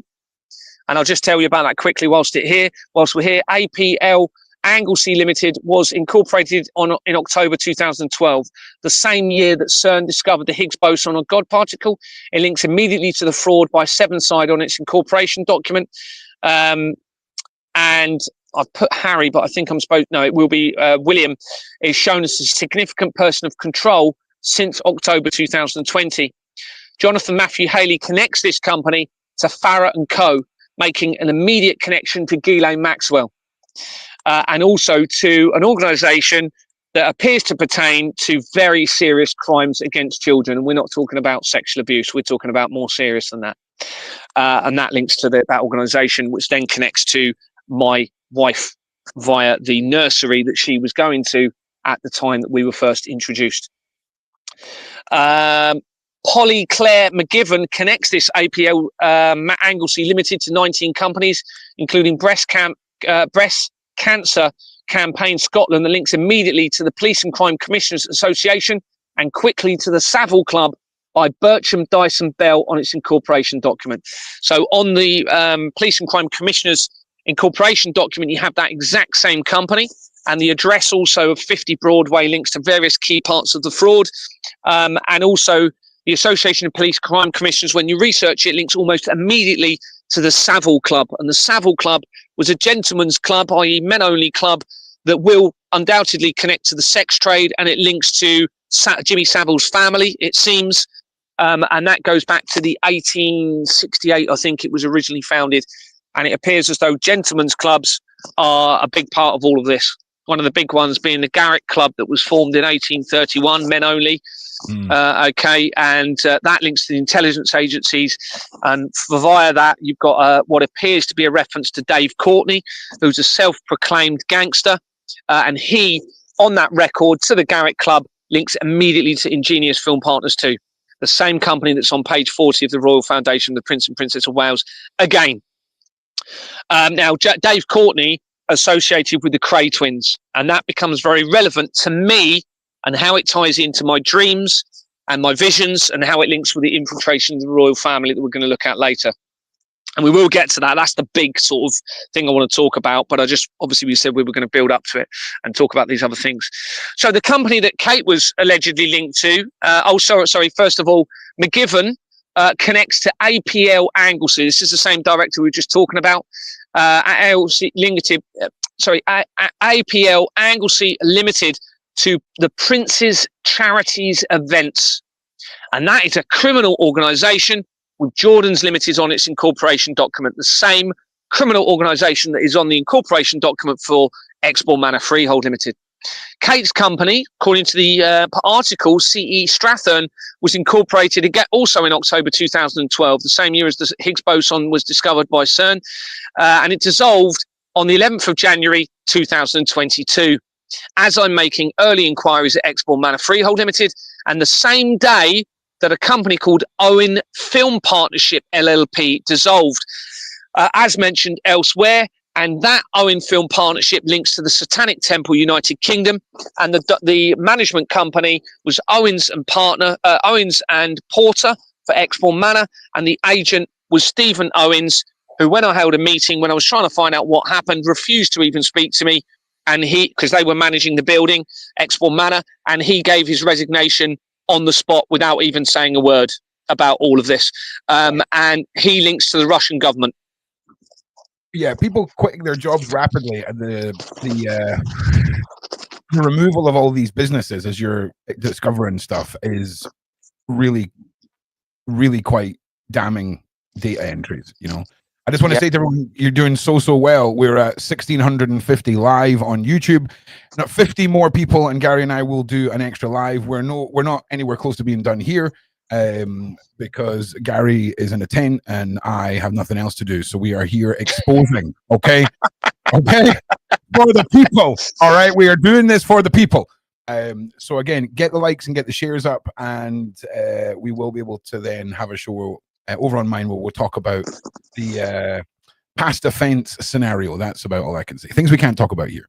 We have to keep exposing. Hell yeah, we do. Hell yeah, we do. And again, a big thank you to Gary. You give up your time every week, mate, and I really do appreciate it. No worries. I know everybody else does too. And listen, I know everyone, some of this is very complicated. The way I see it is, if there's 1,650 people watching and we all understand 1% of the whole thing, collectively, we get it. So if we all understand the bit that we understand and the bit that we have a bit of prior knowledge to, focus on that. Because trying to understand every avenue of it, as Gary's saying it, is a lot. Okay. But you'll find bits where you sort of get drawn and you're like, okay, well, I know a little bit about this. So if I go and check what Gary's saying, or I delve in and do a little bit of extra research, that's the way that I've been sort of applying myself to Gary, because it's a lot, and it's by design, Gary. You know, it's very much by design, so that people that hear your research go, I'll just tune into your live. You know what I'm saying? And there's two elements in this. This is why this is going to end this, all right? It's not going to carry on, everybody. One way or another, this is going to end because of this evidence, all right? Now, there's two ways that will work. One way is they're going to be watching absolutely everything I'm doing. They're going to be seeing that a document is circulating the world with the verifiable evidence. So in their mind, they know it's over for them, all right? That's first of all, that's very, very important. That in itself will create a change, okay? It might not be the change for the innocents, but because we've got this evidence, it gives the power to the people, because the people now have the power, using this evidence, to form a strategy to reach the right conclusion for the innocents across the world, and to prevent this ever happening for the children. Now, not only have we got those, sorry, go on, Ron. Well, this is the first night where I actually feel like the evidence you're putting forward sounds like they're in a panic mode. Like, it really does. Like I feel like all of this has been hidden for so long, right? But all of a sudden now we've got CERN, we've got the big freaking Atlas thing in the sky, we've got all these things happening, and it does look a lot more like evil's in a panic mode than evil's settling in for its ultimate reign period, if that makes sense. And that's the first time I've kind of got that vibe, which is maybe how a lot of you guys have felt. But I'm sort of there now, because it does seem like they're papping themselves. And they're scarpers, trying to get things done or whatever. Almost like they're trying to win us all over in a way, whether it's fear or whatever. before this event happens, because if there is a savior factor or an enlightening or an awakening factor, they ain't going to be for that. They took out Lenin, mate, for some songs, right? So they're going to do everything in their power to make sure that we fear what potentially could be happening, because there's nothing better than a nation asking for more suppression under the false guise of being saved from a oncoming attacker, if you will, or whatever. So it's interesting, Gary. It really is. It really, really is. Well, what I would say on the point that you've just said is we're led to believe these people have been taken out. All right. Now, obviously, it looks like they are, but the big question is, why am I not being taken out? Because let's face it, if they're going to take anyone out, it would be me, wouldn't it? No, Gary, I have got a movie in the back of my head about you in that ring and potential thrones and how that ring has basically protected you, and there's like ancient laws and all of it. Like, Gary, I could go full Reddit Gary lore on why you're still alive. I'm telling you now. There's 3 really positive things coming out of this. I've mentioned 2 of them. Obviously, the fact they're seeing it, they know they're fully exposed and it's over. The fact that the people have the power now through this evidence to actually we know what needs to happen to prevent this ever happening again, because we know what they've been doing. But also, if I end up being somebody that's particularly important in all of this, then it may be that I have the ability to change things as well in the right way. And it won't be for the benefit of the few. It will be for the benefit of the masses and to protect the children. Yeah, my money is on your ring fits perfectly into a hole in a stone wall, but then you turn your hand and all of the secrets of the universe are revealed to the chosen one. Okay, Gary, I'm not being funny. Have you ever been hit by like a car or anything like that? Maybe they just can't kill you. You know what I'm saying? Maybe like maybe in once in a generation there's a chosen one who they can't take out. That's maybe how the balance of power works. You know, and I'm not suggesting you go and like test this theory, right? But I'm just saying, like, if anything ever happens, you're like, oh, that should have killed me, but it didn't. It's a data point. But I honestly think there's so much more to this than we can imagine, right? Let's be honest. When we get into the of CERN, and there were people were talking about CERN being liquidated or what they're doing with CERN. CERN's getting bigger, mate. It's going through 4 countries now. It's they're going mega donut. Okay, it's just getting bigger. And just one thing, you only managed to trigger one person when you brought up Princess Catherine, right? Or Kate? Is it Kate Middleton? That's Kate Middleton, yeah. It's not Kate, it's Catherine. Okay, listen. Catherine runs on enough episodes of the Royal Mess to know it's Catherine. So you only managed to trigger one person. Was it a generalized royal family being involved in fraud, or was it a direct link to the Middletons or Princess Catherine? What was that point? It was literally an article that claims that she was connected to that organisation, and then one of the directors then links immediately into the fraud. Let me just double check what it said again, just to clarify. That's right. So the company that she is linked to, according to the article, was incorporated in 2012. It dissolved in January 2022. As I made, and the same day the Queen Homefield Bond dissolved, it links immediately to the fraud. So it links to the fraud via a company that is on it, but it doesn't appear to be a forged company. Okay. But it connects to the fraud. And of course, what this means, if you've got a connection to a fraudulent company, then what they can do is launder money through genuine companies, make it appear genuine, launder it through to a criminal company, and then get rid of the money. You see. But often we could argue that some of the people might not necessarily know what they're involved in. Of course. Absolutely. Of course. Absolutely. I'm just saving you from the comment section tomorrow when the royal commentator crew go, because that's the only thing they'll have heard from the whole podcast, Gary. Okay, that's the only thing they'll have heard was Gary attacked Princess Catherine. So I just wanted to yeah, let me just explain a bit. Now, remember, I was a director for a criminal company. I didn't start the company. I joined it 2 years later, and there was nine directors. I had no idea it was criminal until 2023. So that means other people won't know. Yeah. If you've got a company and someone was involved in its incorporation, they've obviously chosen, for whatever reason, to use the connections at that point for their incorporation. Now, whether they knew that it was fraudulent or not, possibly a lot. Even then, possibly people didn't know. All right. Even then, possibly they didn't know about. They certainly wouldn't have known, most people, the crimes behind all of this. You know, the crimes against the children. Okay. So a lot of people. You know what I mean? yeah, I just wanted to put that one out there because, you know, it's important that everyone realizes we're not pointing fingers at everyone that pops up in this. And it's interesting when we have figures that are so beloved, right, being used and put into companies, because instantly you would think, oh, well, that it can't be a criminal company if that person's involved in it, because often, like Gary has said, they don't know what they're involved in. So yeah, absolutely. I hear you, Luke. Don't worry, mate. I'll call you tomorrow, man.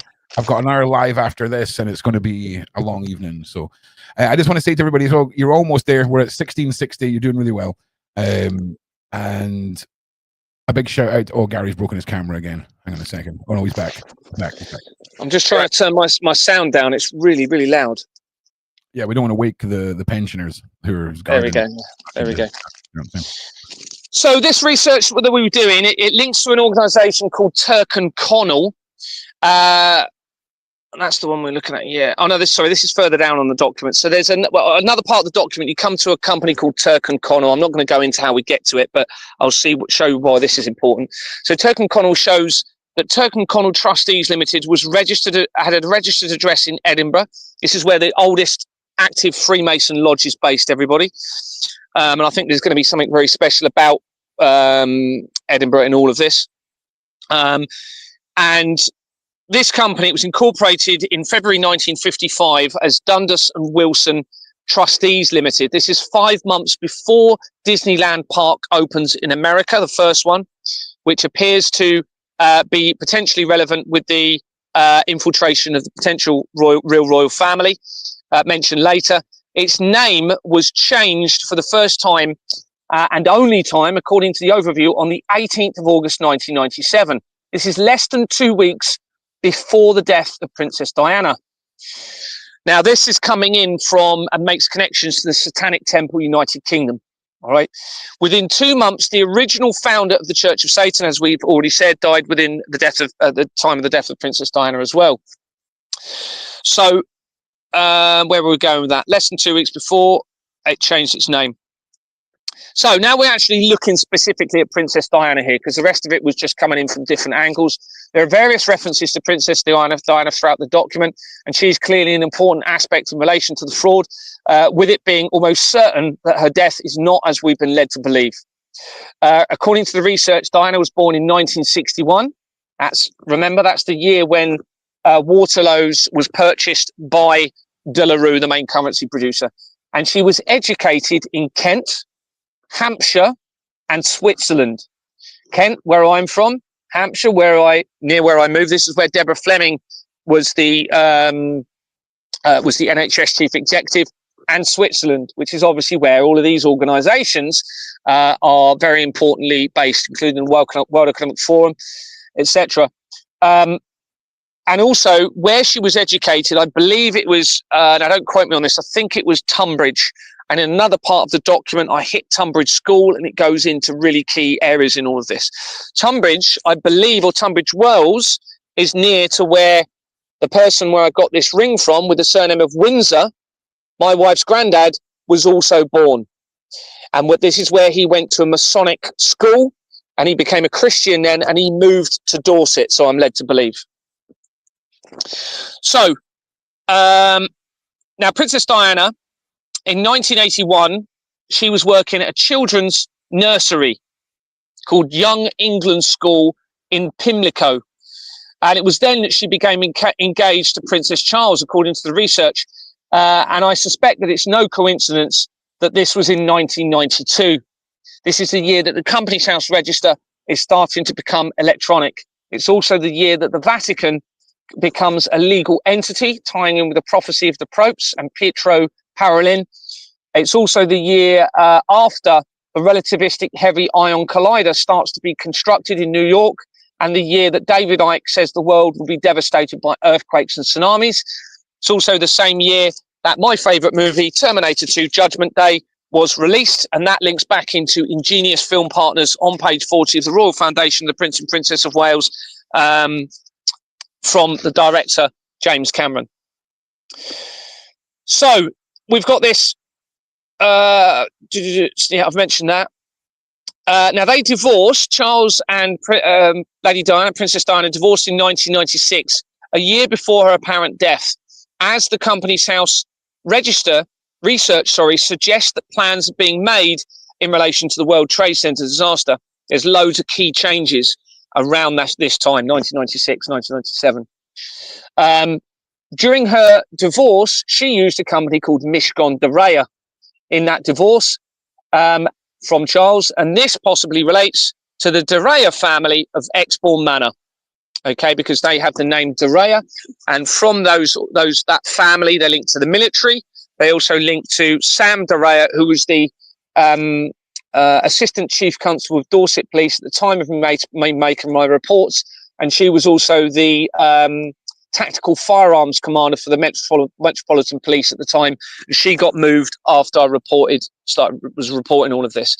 But Mishcon de Reya is a very well-known legal firm, and the research surrounding them ties back in to July in 2019, because ICNIRP is an organisation that regulates the non-ionizing radiation emitted from mobile phones and cell towers. And an article came out relating to August 2019. Remember, so you had Jeffrey Epstein arrested 2019 in July. You had the article about Prince Harry 2019. You also had a protest about incinerators in Wuhan, incinerator plant. Well, August is when cell towers were erected in Wuhan. It's also the same same month that this article relates to those cell towers and uses ICNIRP to come in and say there is no risk of harm to anybody from cell towers. Well, ICNIRP links to Mishcon de Reya, the fraud. It looks like it's going to be connections to Exbourne Manor again, and there's other important connections coming in from that. So I'll just mention that. And that's shown elsewhere in the document. Diana had involvement in various projects, including AIDS, charities, and the Red Cross in relation to minefields, and both organisations are parts of the fraud.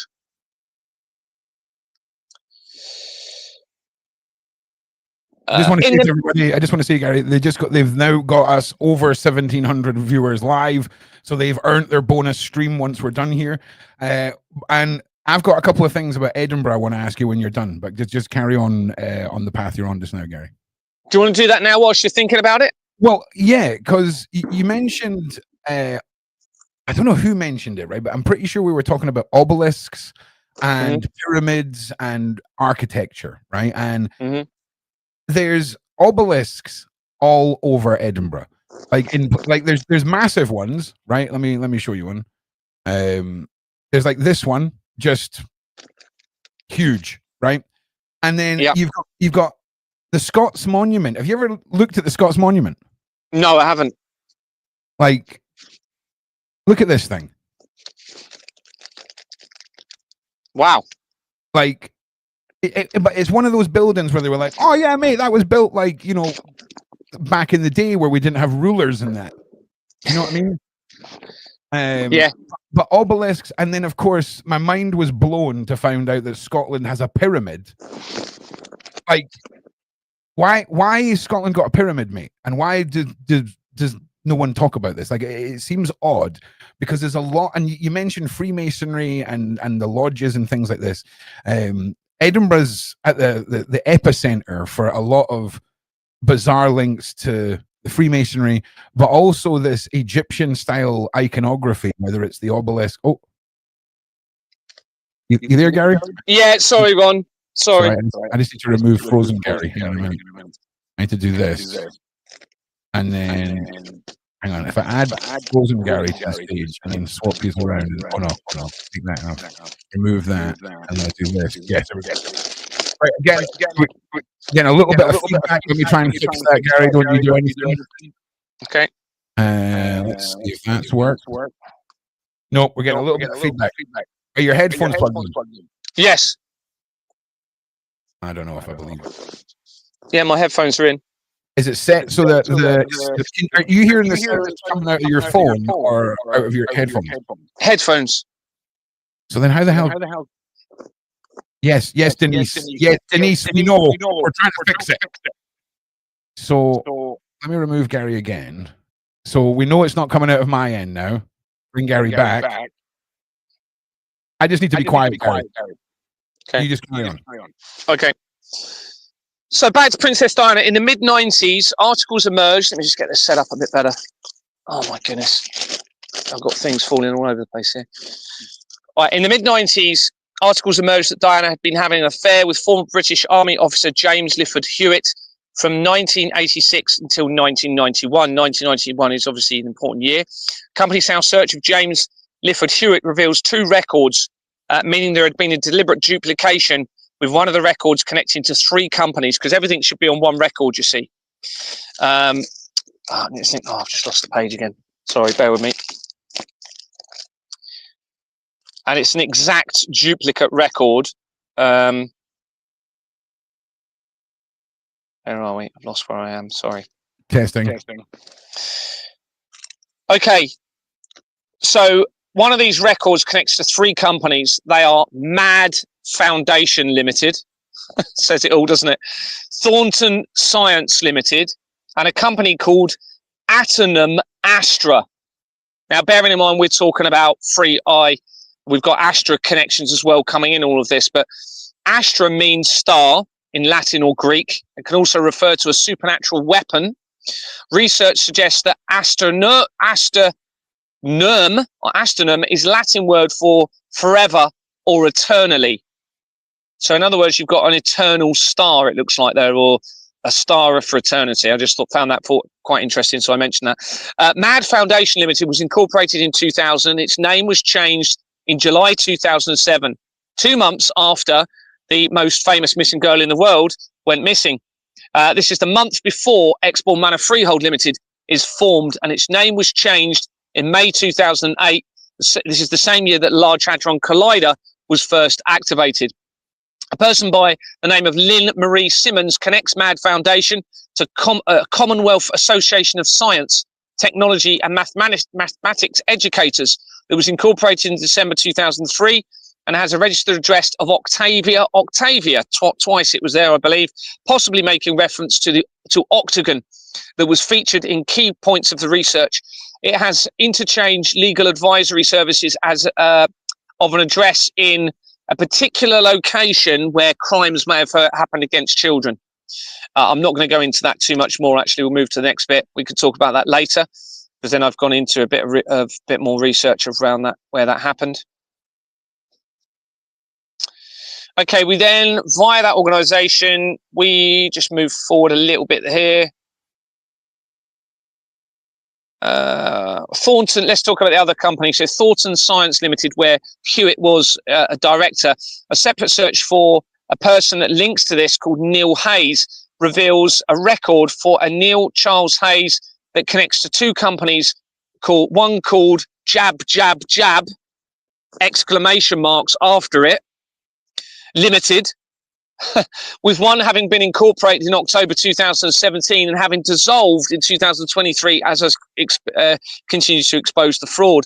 The filing history of Jab Jab Jab shows that on the 17th of August 2022, as I make inquiries at Exborn Manor, the company's registered address is changed twice, okay, literally on the same day, and one of the addresses is Telecom House, Preston Road, Brighton, and Knoll House with the exact same postcode.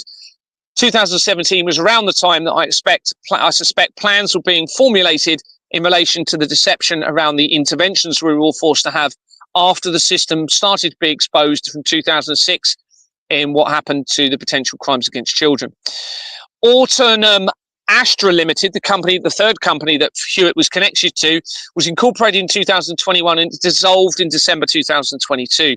As I made the first official report to Action Fraud, and 2 months after a meeting took place with Petro Parolin, mentioned in the research of the prophecy of the popes, it is possible that what's that bit? No, I won't read that bit.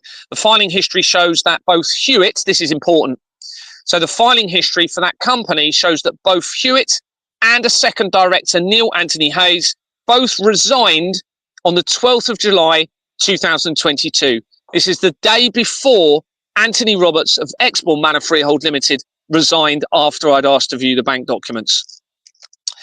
A third director that I suspect is a false name, and then it says unusual name, I'm not going to try and pronounce it, connects Waterman Astra Limited to 5 companies, including PSS Trading Limited, that was incorporated in 2003 and has Stephen John Scott on its incorporation document and in its people record, which is likely a fictional or stolen identity connection to 2,600 companies. Generally, when you see loads and loads of companies connected to someone, it's where they've used like an alias name, and that removes the accountability, or a false name.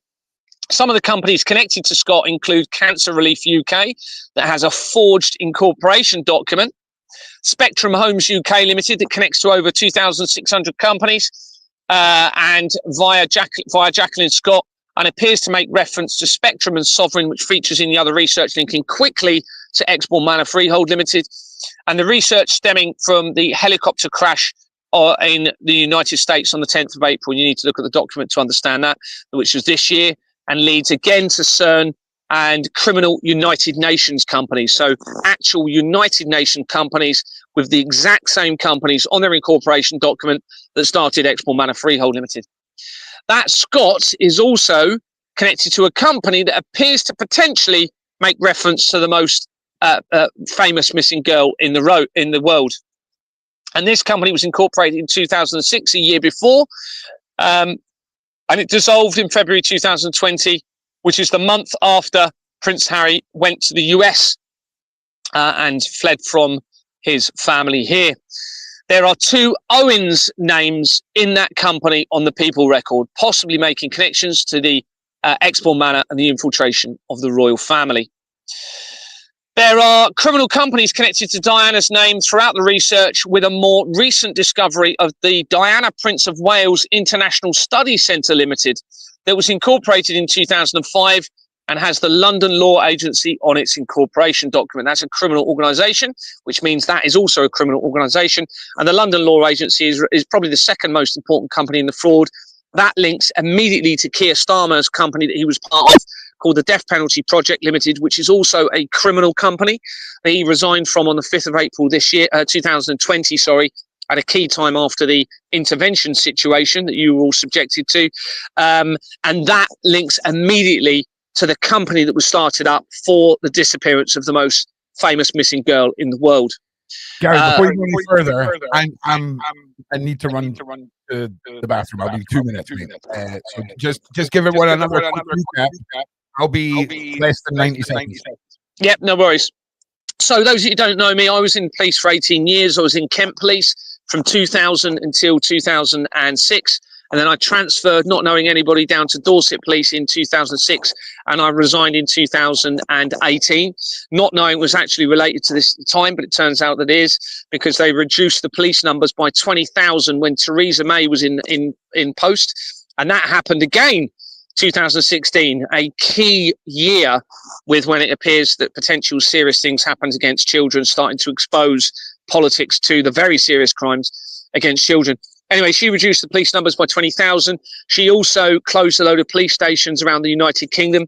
And I suspect what they were doing is using criminal organisations such as Group 4 Security to funnel private contracts through security organisations to try and rapidly funnel more money through into their agenda. And it looks as though that will be the agenda surrounding the Collider technology and their plans against all of humanity, potentially.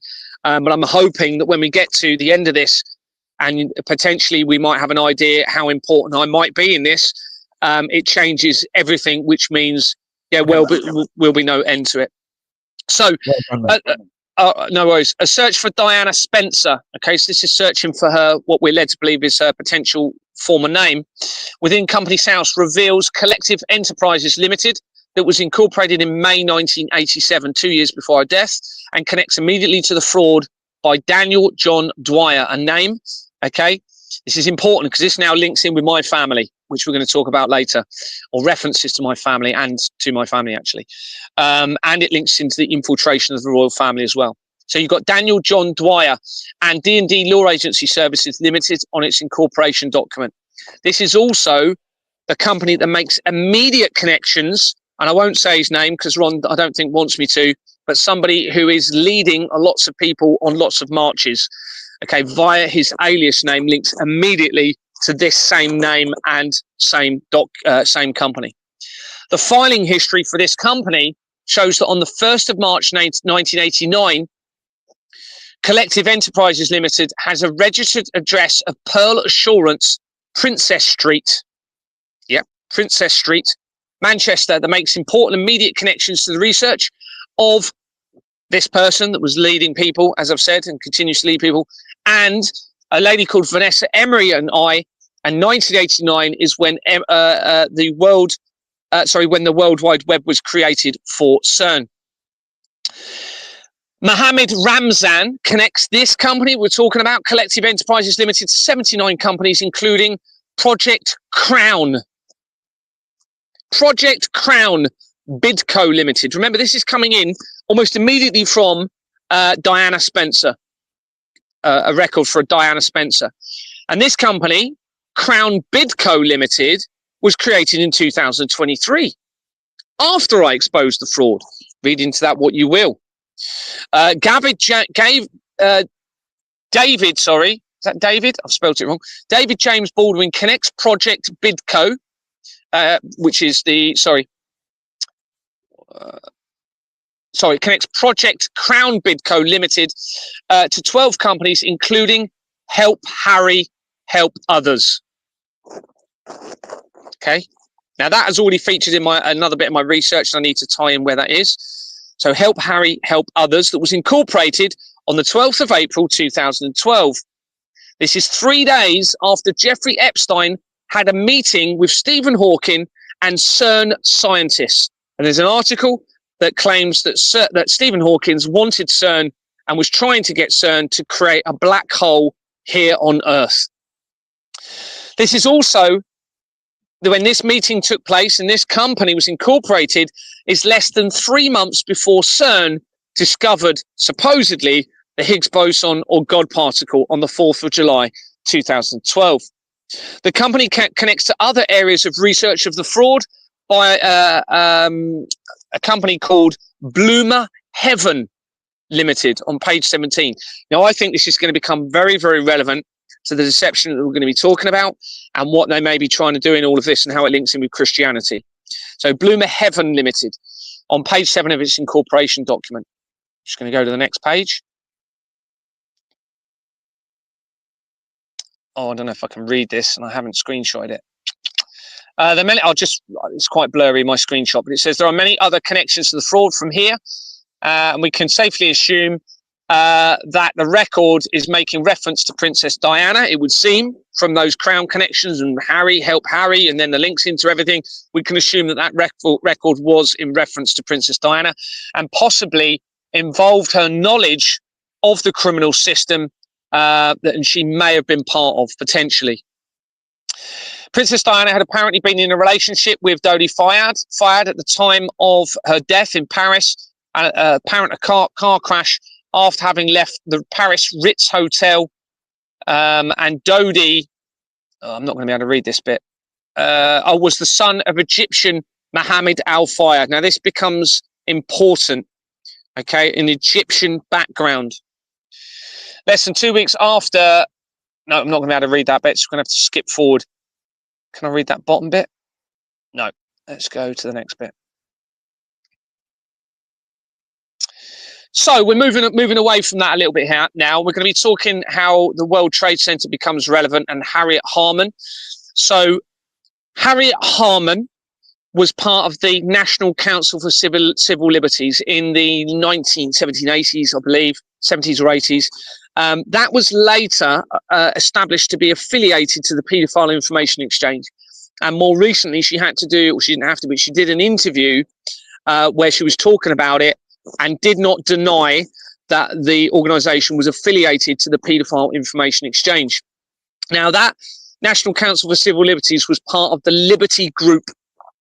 Okay, and when you come in from the Liberty companies, from that almost immediately, you hit a company called Companies Made Simple, and on that incorporation document is Westco Nominees Limited.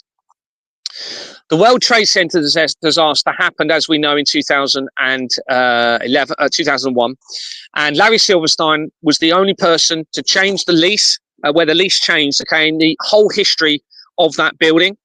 And the building was originally conceived or thought of in 1966, which is the year of the foundation of the Church of Satan. And the building was finished being completed in 1973, which is the same year that the SWIFT international transaction system used in this fraud started to be used. And that has a criminal organisation as well linked to it. And in fact, it's either the Irish and UK SWIFT company or the UK one, I can't remember, was started with the same two companies as Export Manor Freehold Limited. And this SWIFT international transaction system is what they appear to be using to launder the money, stealing it from everyone around the world and funneling it into this agenda. 1973 is also the year that the movie was released called, I'll just mention this again because this becomes important and probably suggests why I'm important in all of this as well. Soylent Green movie came out, and it's starred Charlton Heston. And this movie was about a dystopian future of a lone innocent police officer in 2022. Okay, now obviously that's the year that I came out, started doing this, and I was in the police for 18 years. And the movie was based loosely on a book from the year 1966, which is when the Church of Satan was founded. And the book was based on the year 1999, which is when the re-establishment of the Church of Satan happened after the death of its original founder. So that was 1973. They also changed MK Ultra, which is what it was named, the mass consensual, non-consensual experimentation on humanity, to MK Search, as if they were searching for something. Okay. Now that was the same year that my sister was born. And I was born 4 years later in 1977. And loads of big things happened then. But going back to, so you had Larry Silverstein acquired the lease on the 24th, I believe. It was the 24th of July, 2001. The only time that had ever happened. The collapse of the building happened, as we know, on September 11th, 2001, supposedly. And then he received afterwards a Liberty Fund grant, okay, in relation to the disaster. Liberty. Remember, the National Council for Civil Liberties is under the Liberty banner, the Liberty Group companies. Now, Westco Nominees Limited also links to a company called Silverstein Real Estates. Okay, now Larry Silverstein was a real estate developer. And when you look at Westco Nominees, and I urge you all to go and look at it, type it in, Westco Nominees, Westco Nominees Limited Company's House on Google, type that in, go and look at the incorporation document. They have removed the company name from the incorporation document. There is no company name. That's only happened to 2 or 3 companies out of probably over 250,000 companies that I've looked at. There's over 5 million. There's about 5.3, I think, million registered companies on Companies House. And I've only seen that 2 or 3 times. The other time I've seen it is on the Institute of Meat company, where they've removed a company as well, a company name. And that also connects via a variation of an address, which is St. John's Road in London, to the Paedophile Information Exchange as well. So I'll lead you to believe what that may infer. The Institute of Meat, Paedophile Information Exchange, connections into McDonald's, everything that I'm exposing, put all of that together along with a lot of other evidence. The horse meat scandal, I've researched a little bit, I need to go into it a bit more. That horse meat scandal was in 2013, and I have made immediate connections into the same connections of the child trafficking straight away, and I'm sure I'm going to find a lot more when I have the time to research that. Now, the reason I'm saying that is... Do you think, Gary, do you think that... I'm just going to mute you so we don't get the feedback, right? You need to unmute yourself. So, do you think it was horse meat? Or do you think that the test came back saying something else and it was just publicly put out there as horse meat? I mean, what do you think? Also, I'll try and unmute you. Hang on a second. Yeah, I can do it. We have to consider that, don't we? We have to consider that human remains have been put in the food chain. We have to consider that. Whether that's a deception to make us believe that as a test against humanity, who knows? I've never found meat. I've never found anything in I don't eat meat, but when I did, I never found anything that made me think it was something to do with humans. But there are people out there that are supposedly finding stuff in the food. And let's face it, if these evil, we can see that they haven't got a moral conscience. All right. Now, a very quick way of them making easy money, all right, if they've got an addiction, is you make it seem as though you're actually producing meat in the real way, but you're actually doing it with bodies. Okay, hang on. So I need to mute you again. See, here's the thing. I think on the grand scheme of evil, there has to be a ritualistic or ceremonial reason for a business plan to include the mincing of humans to make into patties, right? Because it's not a cheaper option. Like in a grand scheme, unless there's human farms out there just for McDonald's, I think there's got to be a different reason than sort of budget burgers, if that makes sense. Because let's be honest, there's wads of stuff before you can make budget burgers out of before we hit people. And I fully believe that in some cases, some of us are eating people, but I don't think it's for budgetary reason. I think it's got to do with some evil ceremonial, they shall consume the flesh of their own and bind it to the demon. All that, I think it's got to be something like that, Gary. What's your take on that? Well, there's 100% going to be another element to it. But of course, it also, if they're doing something else to the children as a result of something else, then it also will affect save their finances by using the remains in the food chain as well, because you haven't then got the issue. But this is where you're going to start going into the realms of the fluid taken from the tortured children, and you're going to be tying it into the cults and what they might be doing to the children because of everything that I'm talking about and the collider technology and their possible plans against all of creation.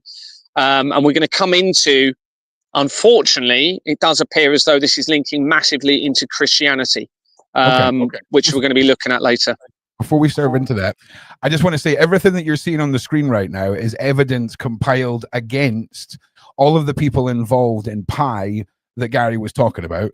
It started in 1974. I've been scrolling for about 6 minutes and we're only at 1984. I've had to stop to roll a cigarette. So in case anyone wonders what all of this is all the evidence that has been put together showing the timeline and the events and the people involved with Pi. Now, Pi, as Gary was talking about, they were trying to get the legal age of consent in the UK lowered to 4. Just let that sink in. 4. Then they had a change of heart and it went to 6. And their whole mindset is the subcategory of PDF file that we call the child lover PDF, who believes it's a gorgeous union. Children can consent. There's no trauma here. They're those mental cases. Okay.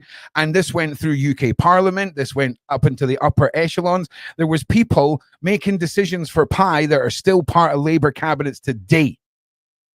Don't quote me on that, but I'm pretty sure I'm right. And it's crazy. So this went on. This is still going on now with Pi, just to be clear. And yeah. Anyway, Gary, Christianity. We're about. You just mentioned that, and I'm going to unmute you, and we'll crack on.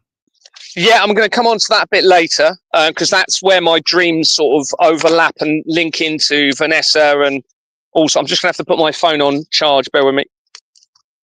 Bear with me for a minute. Yeah, that's all right, man. I'm going to mute you and just get 20 minutes of ADHD thought out of my head. Because, like, all of this, Gary, his dreams, we're talking about visions, we're talking about this absolute maze of information that Gary's putting together. Like, you've got to open your minds a little bit, people, to the possibility of something truly bizarre going on here. Not only with Gary, his life, his family, all of it. Because rarely does a story like Gary's cross the ears of modern man, let alone do we get to bear witness to it being told. Or we're getting a good look inside Gary's tent right now. Right, everyone play that back and say what the most embarrassing thing about Gary's tent that we can clip and then put all over X. We got some pee bottles right there. Got some pee bottles. Just kidding. I won't show you where the number 2s go. Right. It's a dirty job. This whistle blowing, but someone's got to do it. Okay, so let's just let Gary get back to this. I'll unmute him and I'll continue with the endless scrolling of this, And once again, thank you all for being here. You did hit the target mark of 1700 live. When we're finished on the Shaun Attwood channel, we will be heading over to my channel for a little bonus stream with Gary, where we're going to talk about some subjects that we can't talk about here. We're not taking it away from the Shaun Attwood channel. We're protecting the Shaun Attwood channel from Garen, definitely from the things that I'm going to say. 100%. If you think I'm shutting up on my own channel, you can suck your mums. 100%. But let's get back to the story. Here we go, Gary. Yeah, so the reason I was talking about the meat there is that movie Soylent Green was about a dystopian future where the remains of humans were potentially being put in the food chain. And as I've said again, you know, the fact that it was based in 2022 and I had no idea. My father actually not made me, but I watched that with my father when I was younger. My dad is, unfortunately, I'm not saying he's implicated in anything against the children, but he's certainly implicated in the fraud side of it. And in fact, his company was started with the same two companies as Export Manor Freehold Limited. So, right, let's get back to this. So Harriet Harman, let me just get the paint. Now, I don't think Harriet Harman was linked to the National Council for Civil Liberties as well as Patricia Hewitt. And there's no coincidence, everyone, that one of the sets of emails that I sent to 650 members of Parliament in all of this, the only MP that responded was Harriet Harman. Literally. Now that must have been them. It could have been them nudging me, saying you're on the right track here, Gary, potentially. But the response wasn't. It was just saying basically, I'm really sorry, Gary, that you're not a constituent of mine, so I can't help. But also, my wife's auntie knows Harriet Harman and said to me, Gary, if you put a report in through me, I can get Harriet Harman to look at it. And at this point, obviously, I didn't know how massively significant Harriet Harman was, but also Vanessa has connections to Harriet Harman. Vanessa is claiming to be the real heir to the throne, and Vanessa had involvement with Harriet Harman's sister. Now, I don't think that's going to be a coincidence. You've got these three connections to Harriet Harman. She's linked to the National Council for Civil Liberties. She's the only one that sent an email. It's mind-blowing. So we're going to keep moving forward and look at where this goes. So Harriet Harman herself appears to have a Companies House record connecting to two companies, including the Fawcett Foundation. It was incorporated in November 2002, the year after the World Trade Center disaster. Tracy Fletcher links the Fawcett Foundation to the National Council of Young Men's Christian Associations, incorporated at the end. All right, so this is where we're going to start getting to where we're heading with all of this. The National Council of Young Men's Christian Associations. It's a fraudulent company, criminal company, because it's fraudulently registered, and it was incorporated in 1902, well before World War I, the year before the IDF group was created. The IDF group I found when I came in from the Israel attacks, which no doubt will stand for Israel Defense Force. So this was before, the year before. You also had the intelligence agency. It was MI6 was started in 1909, not long afterwards. But it actually goes back via Ian Fleming. He was part of another organisation. I can't remember what it's called, but it's some sort of intelligence company, goes back to the late 1800s. So we have this National Council of Young Men's Christian Associations linking in potentially to the paedophile information exchange. Harman also appears to have a duplicate record, which means, you know, it should all be under one record, like we've said, that connects to four companies, including Parliamentary Broadcasting Unit Limited, that is shown at various times throughout the research on my document. Bear with me. And it was incorporated. I'm going to have to jig myself a little bit better here because my phone's falling over. Oh, sorry. It's all right. It's just a man in a tent jigging with himself. Don't worry. So it features throughout the, and it was incorporated Council of Law Reporting for England and Wales. There, that's what its original name was. Council of Law Reporting for England and Wales. Interesting name. A company that was incorporated and has a forged register. Again, criminal organisation. Harman is still an MP, and in March this year, articles emerge of Harriet Harman, having been appointed as special envoy for women and girls. Let that just sink in, everyone. Unbelievable. Harmon's husband was Jack Eugene Joseph Dromey, that apparently passed away in January 2022. As I'm starting to ask questions, all right, in Export Manor. It's a key time. It's not long afterwards you have Vladimir Putin announces his special military operation against Ukraine. And remember, I've got evidence suggesting the Russian government is all involved in this. Remember, we're going back to a plan from the 13th century, everybody. Going back to the 13th century. This has all been planned for a very long time. Company's House shows that he was a director for Rookie House Restoration, Erdington Limited, with an address of Elite House. And it's on its incorporation document. Alan Fraser of this company connects to fraudulent entity company, Heart of England Young Men's Christian Association, that was incorporated in 1920 and changed its name in March 2001 at a key time during the COVID situation. March 2001, which is obviously not long after. I might have made a mistake on that bit. When it had been named Birmingham YMCA. Let me just read that again. Changed its name in March 2001. And at a key time during the COVID situation in June 2020.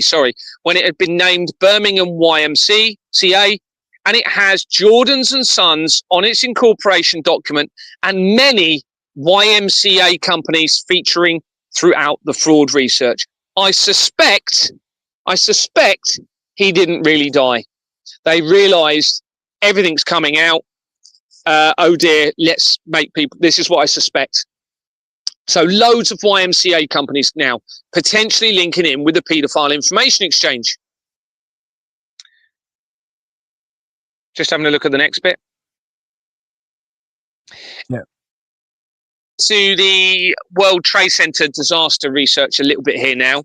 Every tenant that I researched in relation to the World Trade Center disaster at the time of its collapse links quickly to the same companies of the fraud, as do the two airline companies supposedly used, United Airlines and American Airlines, both linking into the fraud. United Airlines Inc. is particularly significant. It was incorporated in 1985. Harold Swanson Hook links the company immediately to JP Morgan, Chase Bank, National Association, and Timothy Flynn of that company to JP Morgan Securities PLCs, that was incorporated in 1992, the year that the Company's House Register started to become electronic. The year afterwards, all of these big things happened with David Icke as well. And I've connected David Icke to the intelligence agencies from two angles, immediately on one bit of research. This company was incorporated by Slaughter and May, and last changed its name on the 6th of July 2012, 2 days after CERN supposedly discovered the Higgs boson or God particle. Now, Slaughter and May is an important company that was originally founded in 1954, which is the same year that CERN was founded. Okay, that manages the Large Hadron Collider. It's the year, remember, after the Queen became coronated. It's the same. That's the same year that the MK Ultra program appeared to start. And JP Morgan, remember, where we've just seen these connections, JP Morgan links to the Flemings, and I suspect that Slaughter and May is a deliberate name used. Slaughter and May appears to be a very important month for what they may be doing to children, according to what I've seen. Now, Slaughter and May, just to put another point on Slaughter and May, so their company, their main company, was incorporated in 1954. It's a criminal organization. It's not even fraudulently registered, which means wherever that is used on the incorporation documents, they're also a web of criminal companies. But the actual Slaughter and May, I think, goes back earlier when it when it actually began. I can't remember, but I think it becomes relevant. And something tells me, I won't say it actually because I'd have to check the document to make sure. But Slaughter and May is heavily linked to the football industry. Heavily linked to the football industry, and the football industry, I'm sorry to say, if you're a football fan, massively implicated in the crimes against humanity, because it gives you. I just want to say to you, Gary, that May the 1st is Beltane, which is one of the most important days of the year when it comes to witchcraft and the changing of seasons, and all that kind of stuff. And I just wanted to back you up there on your slaughtering me. Is that right? Is that right? Slaughter. I mean, that's unreal, isn't it? Unreal. But the football industry is a massive in this. Okay, most football clubs are criminal organisations because it gives them the ability to steal the masses, steal money from the masses through this fraud and funnel it through the football clubs, and then of course they can make it look like that it's the footballers' wages. And many footballers are linked into this. David Beckham, you've got Victoria Beckham linking in with this. That was coming in from the Israel attacks, linking to the Spice Girls, where the Ruby Shoes company is. I'm sorry to say, and the research suggests that Victoria Beckham has a background linking back to Germany again in all of this, which obviously got massive connections into the Nazi regime. But the Nazi regime will be a deception because this goes back a lot further, all right? Because that will obviously assist with the deception around the world wars, tying in with the Albert Pike letter, etc. So we'll talk about this a little bit whilst we're here. JP Morgan Securities PLC, which we've just mentioned, has JP Morgan Securities Limited, and this links to many Fleming companies on its incorporation document. It last changed its name in November 2001, 2 months after the World Trade Center disaster. The research actually leads to RF Trustee Co. Limited, that was incorporated in 1923 as Southern Investment Trust Limited until 1979, when its name was changed to Robert Fleming Trustee Co. Limited. Now, remember, I've already said with Ron before, you might not remember, but there's an organisation called Robert Fleming Co. Limited that was started in 1932 that changed its name on the day before Larry Silverstein acquired the lease for the World Trade Center building, and it changed its name to CA Premier Banking, and CA stands for Cater Allen. Cater Allen was originally founded right back in 1816, the year after Switzerland became a neutral country. So we're going back a long way and well before that anyway. We also, Gary, had the Beckhams coming to meet the King last year. I do believe they were put in charge of something completely random as well, just to throw that in there. They have, direct connections with the King, allegedly. Yeah, and within a week of me I think it was a week or 10 days of me releasing my evidence in relation to the Spice Girls, David Beckham was on a news article where he was at the World Economic Forum meeting being the ambassador for youth. Just literally unreal. Because, I mean, I don't think if you went up to somebody of the youth in 2025 and asked them who Beckham was, they would have any correlation in this day and age. I mean, he was a legend in our time, but it's a bit of an interesting one. Yeah, and I don't think it's any coincidence, talking of McDonald's. So in April 2012, remember, that's the month that Jeffrey Epstein held a meeting with Jeffrey Epstein and CERN scientists. David Beckham did 2 adverts for Burger King, and Burger King link immediately to McDonald's on my research. Literally the same director connects the Burger King company to McDonald's, and McDonald's links to Jeffrey Epstein. Really? I mean, at least his wife isn't involved in like fashion or anything like that. Do you know what I mean? Or Yeah, exactly. So this we've got this Robert Fleming Trustee Co. Limited. This is the same year. So it was actually changed its name in 1979. This is the same year that the Georgia Guidestones were being prepared to be erected, if you like, or put up in 1980 in Georgia, and it represented a man-made apocalyptic event upcoming.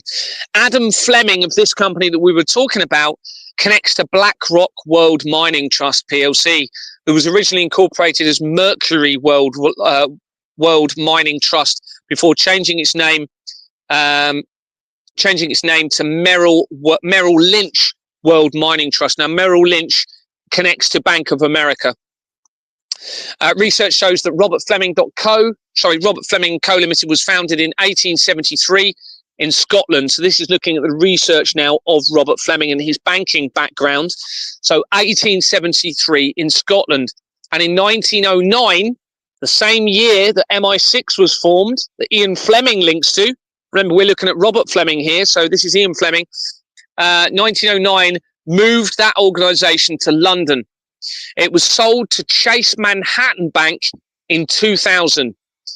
And the Flemings were involved with Asian bank Jardine Fleming. Chase merged. Oh, my battery's going. Oh, hold on. Bear with me. Oh, if I cut out, then my battery. Oh, if you cut out Gary, I'm making something up and clipping it and putting on X that they've got Gary. Find Gary. You know what I'm saying? I hope it's going to last. If not, that'll be what happens. Sorry, I have had it on charge, but it's not, for some reason, it's not recognising it. Just to give you a time frame, we're hitting 2.5 hours. I would much rather you use all your battery to get your evidence out. We've promised the people a show on the thing that we can't talk about. If we don't get to that tonight, we can certainly put that on. I'll quite happily give up an hour tomorrow night if Gary's free to do that. It looks like Gary's collapsed now. That this is like a found footage movie, Gary. This is your life plays out like a found footage movie when we're live. Why is Gary in a tent? Because they took everything from him. They took his goddamn dog, Flint. Okay, they took his van. They took his home. I'm pretty sure there's more to the. There's probably some finer details that I'm leaving out here, but the truth is the reason why Gary's in a tent.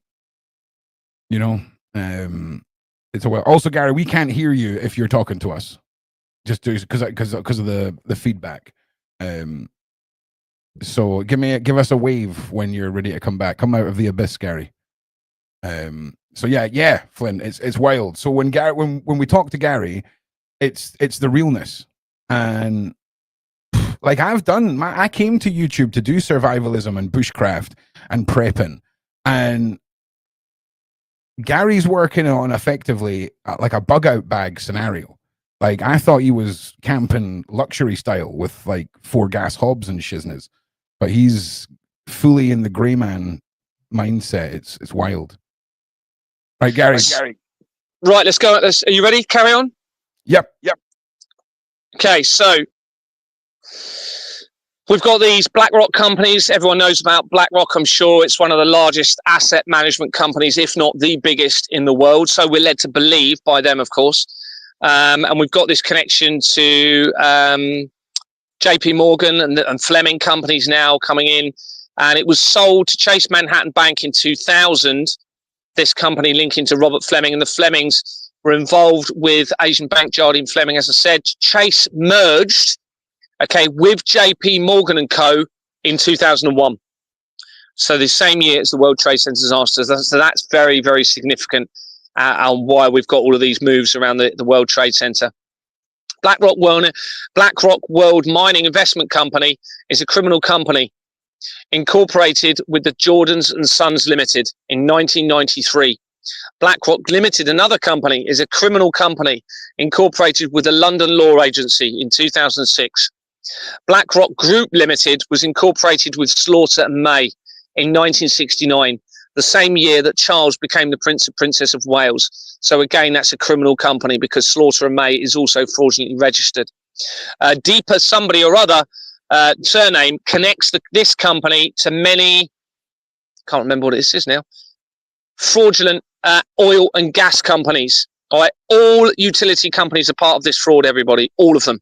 They've centralized the whole lot so they can basically lead up to causing suffering to you and exploit you through it. This includes Shell Chemicals Hellas Limited, originally incorporated in 1927 and dissolved in 2023 as the exposure continued.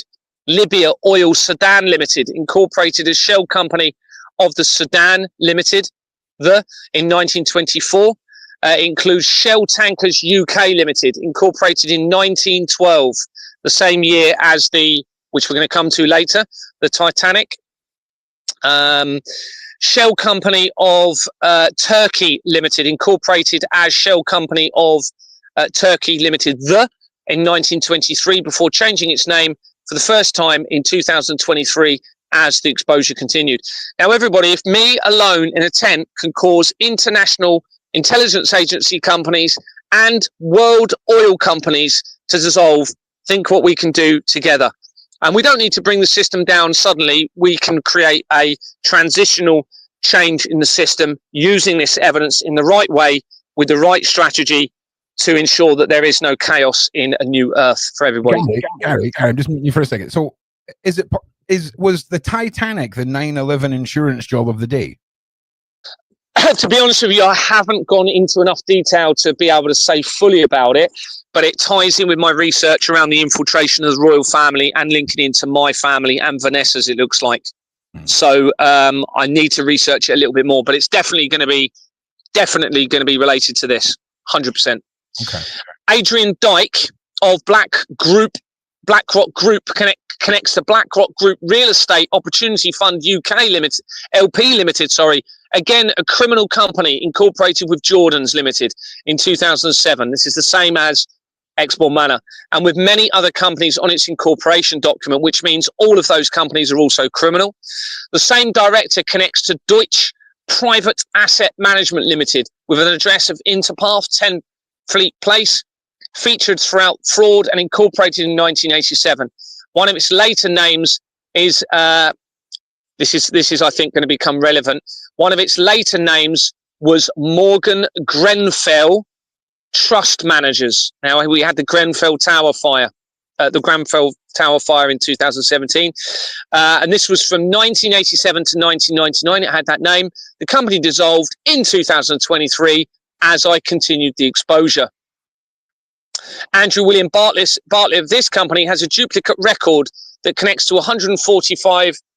Oh, the battery's staying on 5, so it's not going up, but we're holding.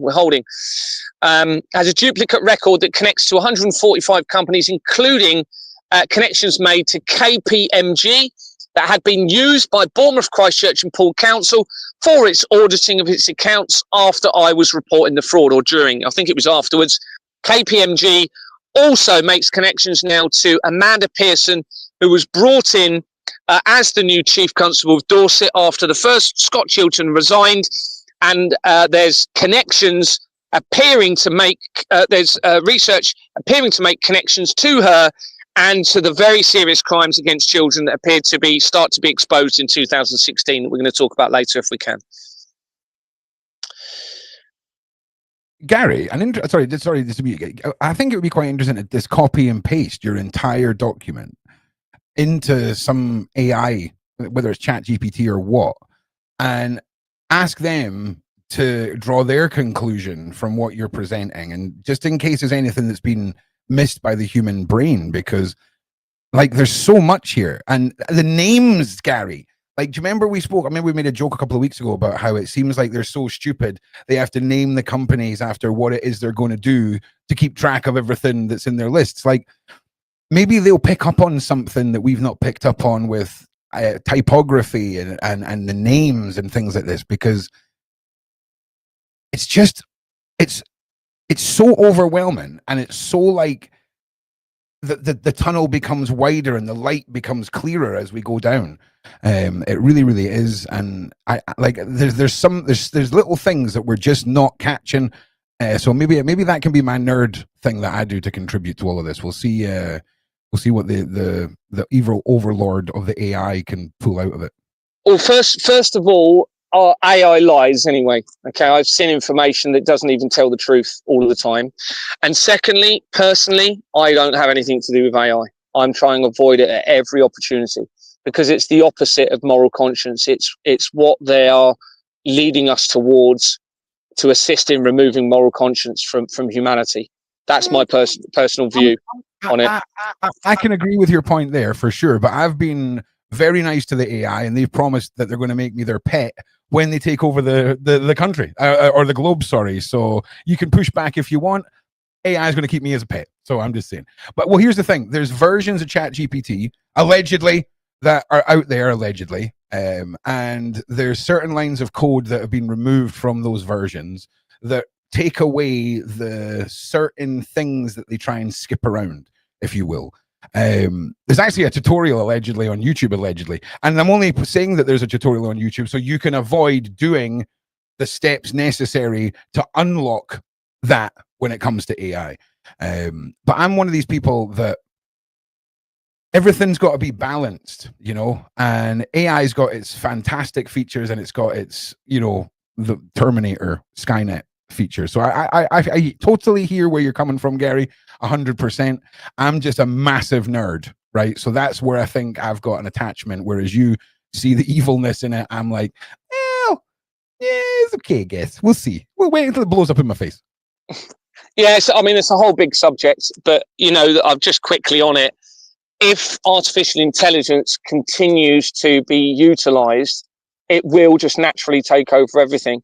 And the trouble you'll have, and this is a whole other big subject, so I don't really want to go into it too much at the moment, but you will potentially risk moral conscience being removed from the earth. Now, that means that the decision making by AI will not be thinking what is right and wrong. It will be just literally basing it on a selfish view. And I just think it's a very dangerous path. I don't want AI making decisions for me or the world, mate. I'm looking at the fun stuff that AI can do. You know what I'm saying? Like, oh, let's put my face on the guy in Die Hard for a funny little tweet. There's no, I don't want any decisions being made by the AI overlords. There's applications where so for example, I could use Sora right now to make a low budget horror movie that I couldn't have done before. So creative stuff like that is great, but I don't want them making decisions, Gary. So I'm on board with you there. Okay, we got to keep it limited to just entertainment stuff. Yeah. So reading on. So now what I'm going to do, and this was thanks to somebody else, actually, a guy called Scotty. Hopefully he's listening. He needs to take a lot of thanks because he directed me towards the Nicola Bulley evidence. He's been providing some very useful evidence, and he was the one that led me into this bit of research that we're going to be talking about here, and showed me an actual screenshot that led to this. So other important research regarding the World Trade Center disaster shows that the World Trade Center Limited, an actual company called World Trade Center Limited, was incorporated in 2010. And I need to check that date because that's probably going to tie in with CERN Limited. And its overview showed an address of 5 Jupiter House, Calaver Park, Aldermaston, Reading, which is the exact same address for @UK PLC, Client Director Limited.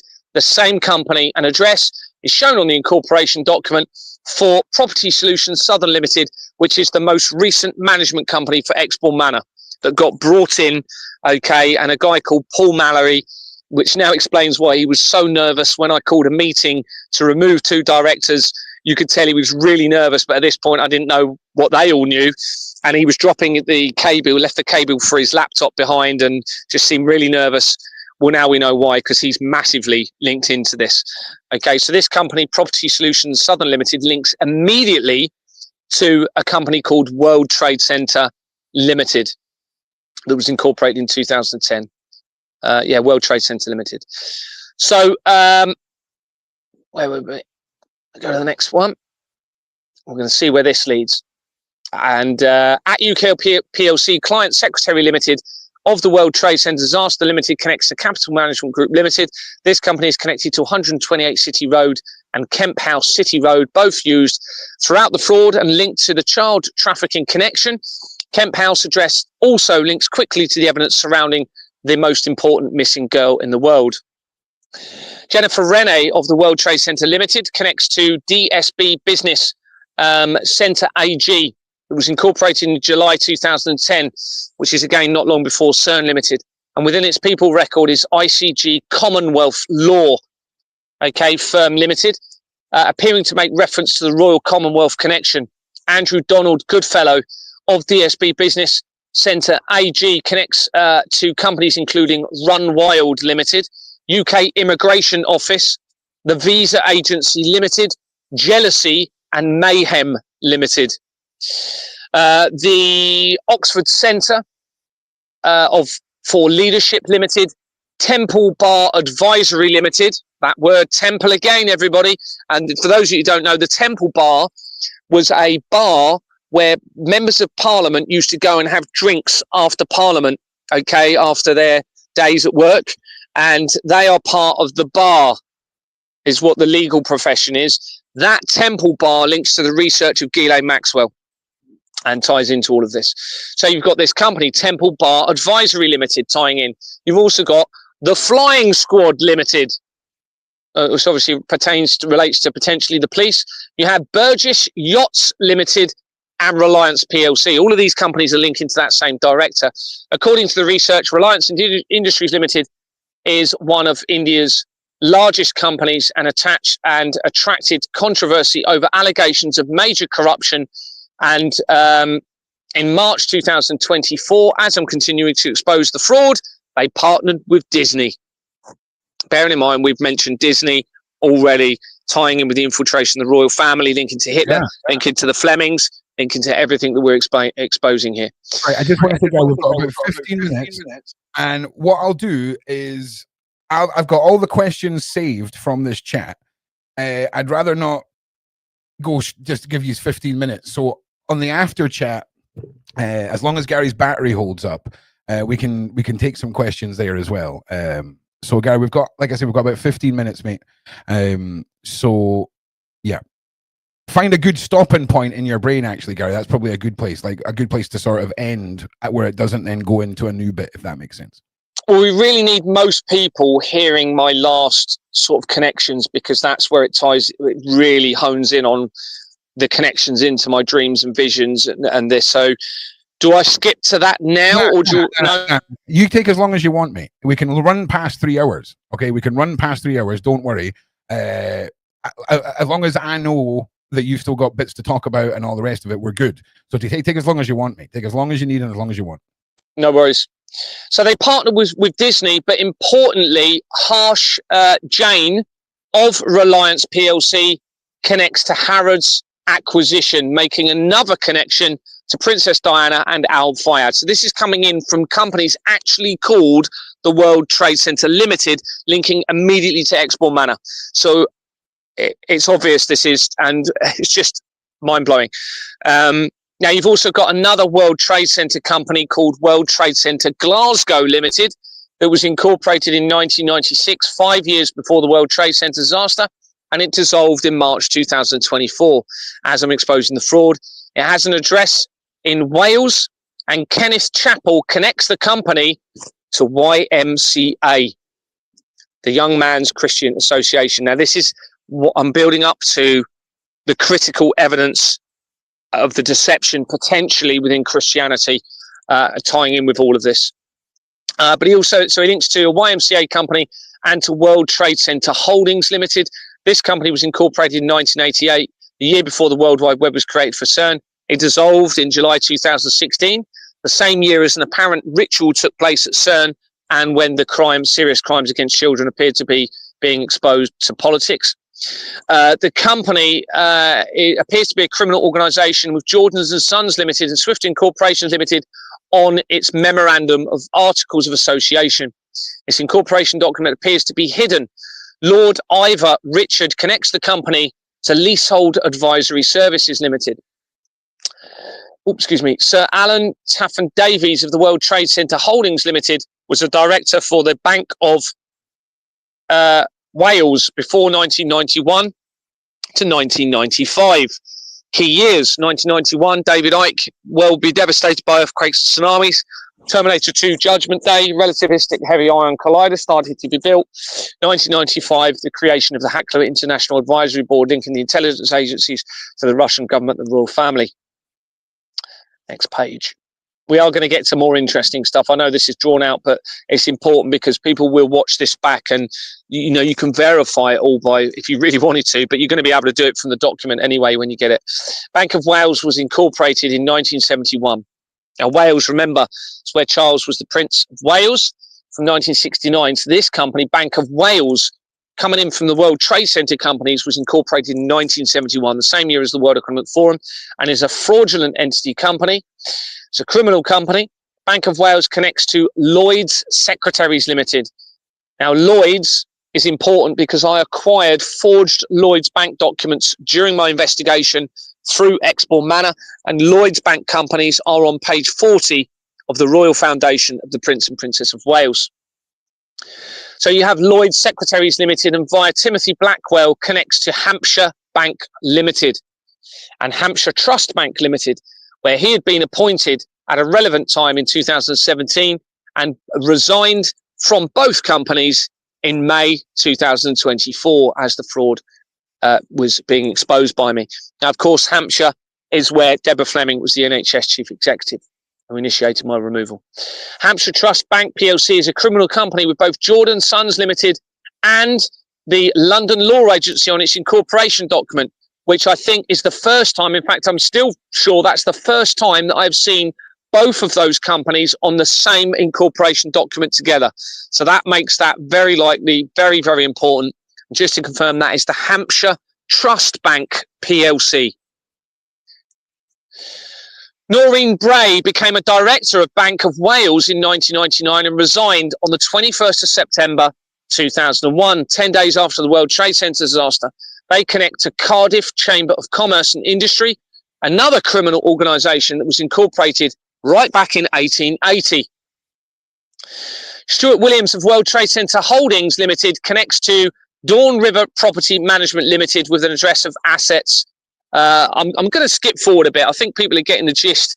There's crime all the way through this, basically linking into the World Trade Center disaster. But what I'm going to do is skip to a bit as to why, and this potentially shows how important I could be in this, because that leads back into the stuff that I'm going to read to you later. So let me just read through here. We've got a connection coming in from this to Swansea Masonic Hall, making the Masons link again. Criminal company, started with Jordans, coming in from those banks. Remember, Wales is important. It's where Charles was there, and this is where Companies House was obviously creating the criminal companies.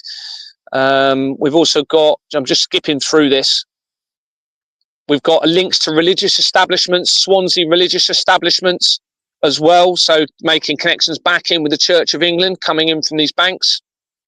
Again, linking to Jordans and Sons when it was the year that it was created. We've also got a link to via, this is important, Raymond Winchester of the Swansea Company connects to Boys Brigade, in brackets, resigning in 2023. Having been a director since December 2010, a month after CERN Limited was incorporated, research connects the Boys Brigade to the Duke of Edinburgh, where the world's oldest active Freemason lodge is based. This information was first acquired during the research of Max Clifford that connects with Jeffrey Epstein. So that's coming in from that World Trade Center building, everybody. World Trade Center Milton Keynes was incorporated in 1987. Let me just skip forward to the bit. I've just got to find where I was, where this bit is. There's loads of connections into the World Trade Centers. Right, let me just work back from this. And then we'll show you why it's relevant to me. Okay, so in this bit of research, we have a Robert Casper. Where is that? Here we go. World Trade Center Business Limited was incorporated in June 2007, which is the month after the most famous missing girl in the world went missing. This is 2 months before Exbourne Manor Freehold Limited was incorporated. It has 145 to 157 St John's Street, London, an address often associated with companies made simple, which leads to Westco nominees and the paedophile information exchange. Robert Cassipa is shown as an Italian director from 2009, same year that the Royal Foundation of the Prince and Princess of Wales was incorporated, and links to Global Executive VIP Services Limited with an address in Italy. Target World Business is shown in the people record from the company, and its incorporation document links to TWB Group Holdings Limited. So that name we're going to come back to, that Roberta Cassipa. TWB Group Holdings Limited, which will be Target World Business, whether that is a symbology to Target World Business, knowing that this fraud would actually destroy all world business, where they've enticed a lot of innocent people in, thinking that because it's limited liability, they're going to end up avoiding liability, not knowing about the forgery behind it and the crimes against children, enticing many, many people around the world into it, and then eventually end up targeting humanity because of or targeting business, world business, because of the crimes behind it and the links into the crime. I don't know. Is that a symbol? Who knows? but it dissolved in 2024. It makes significant connections to China. This is the Target World Group Holdings Limited. So that means the event, that potentially, this is going to have implications on worldwide business. Absolutely. This forgery, there's nothing we can do about that because you've got the crimes to the children. We can't allow it to continue. But my strategy will enable a staged transition into a new system. But we can't do that without some of these people involved in this getting on board and actually coming out with the truth. And we can deal with what they've been part of in the past, but to allow a transition into a new system. So early research suggests that China's leader is also part of the worldwide company's house fraud against creation. Target World Business Limited was incorporated in 2009, a month before the Royal Foundation of the Prince and Princess of Wales was incorporated and connects to most areas of the fraud, and it dissolved in October 2012, 3 months after CERN supposedly discovered the Higgs boson God particle. Particular name of Klunker, surname Klunker, Klunka of this company, connects to Crown Security Intelligence Investigation. Crown Security Intelligence Investigation, and in brackets CSII Limited, that was incorporated in 2013 and has Companies Made Simple on its incorporation document, leading to the removed company name and the connection to the paedophile information exchange via Westco Nominees Limited. Do you know anything about Ron? You might ask him if he knows about the Proof of Weapons Network. No. It might have been mentioned to me, but I certainly haven't done any research on it. I'm aware of, is that to do with the patents? I've got a PDF with loads of patent numbers, and you can search them online, and they link to patents of weapons against humanity, such as using frequencies through televisions. That's a big part of all of this, the frequency attack on humanity. And the subliminal messages that it appears they can transmit through vision, but also sound. Yep. And actually, we come into that via my research later and how that ties in with the infiltration of the royal family.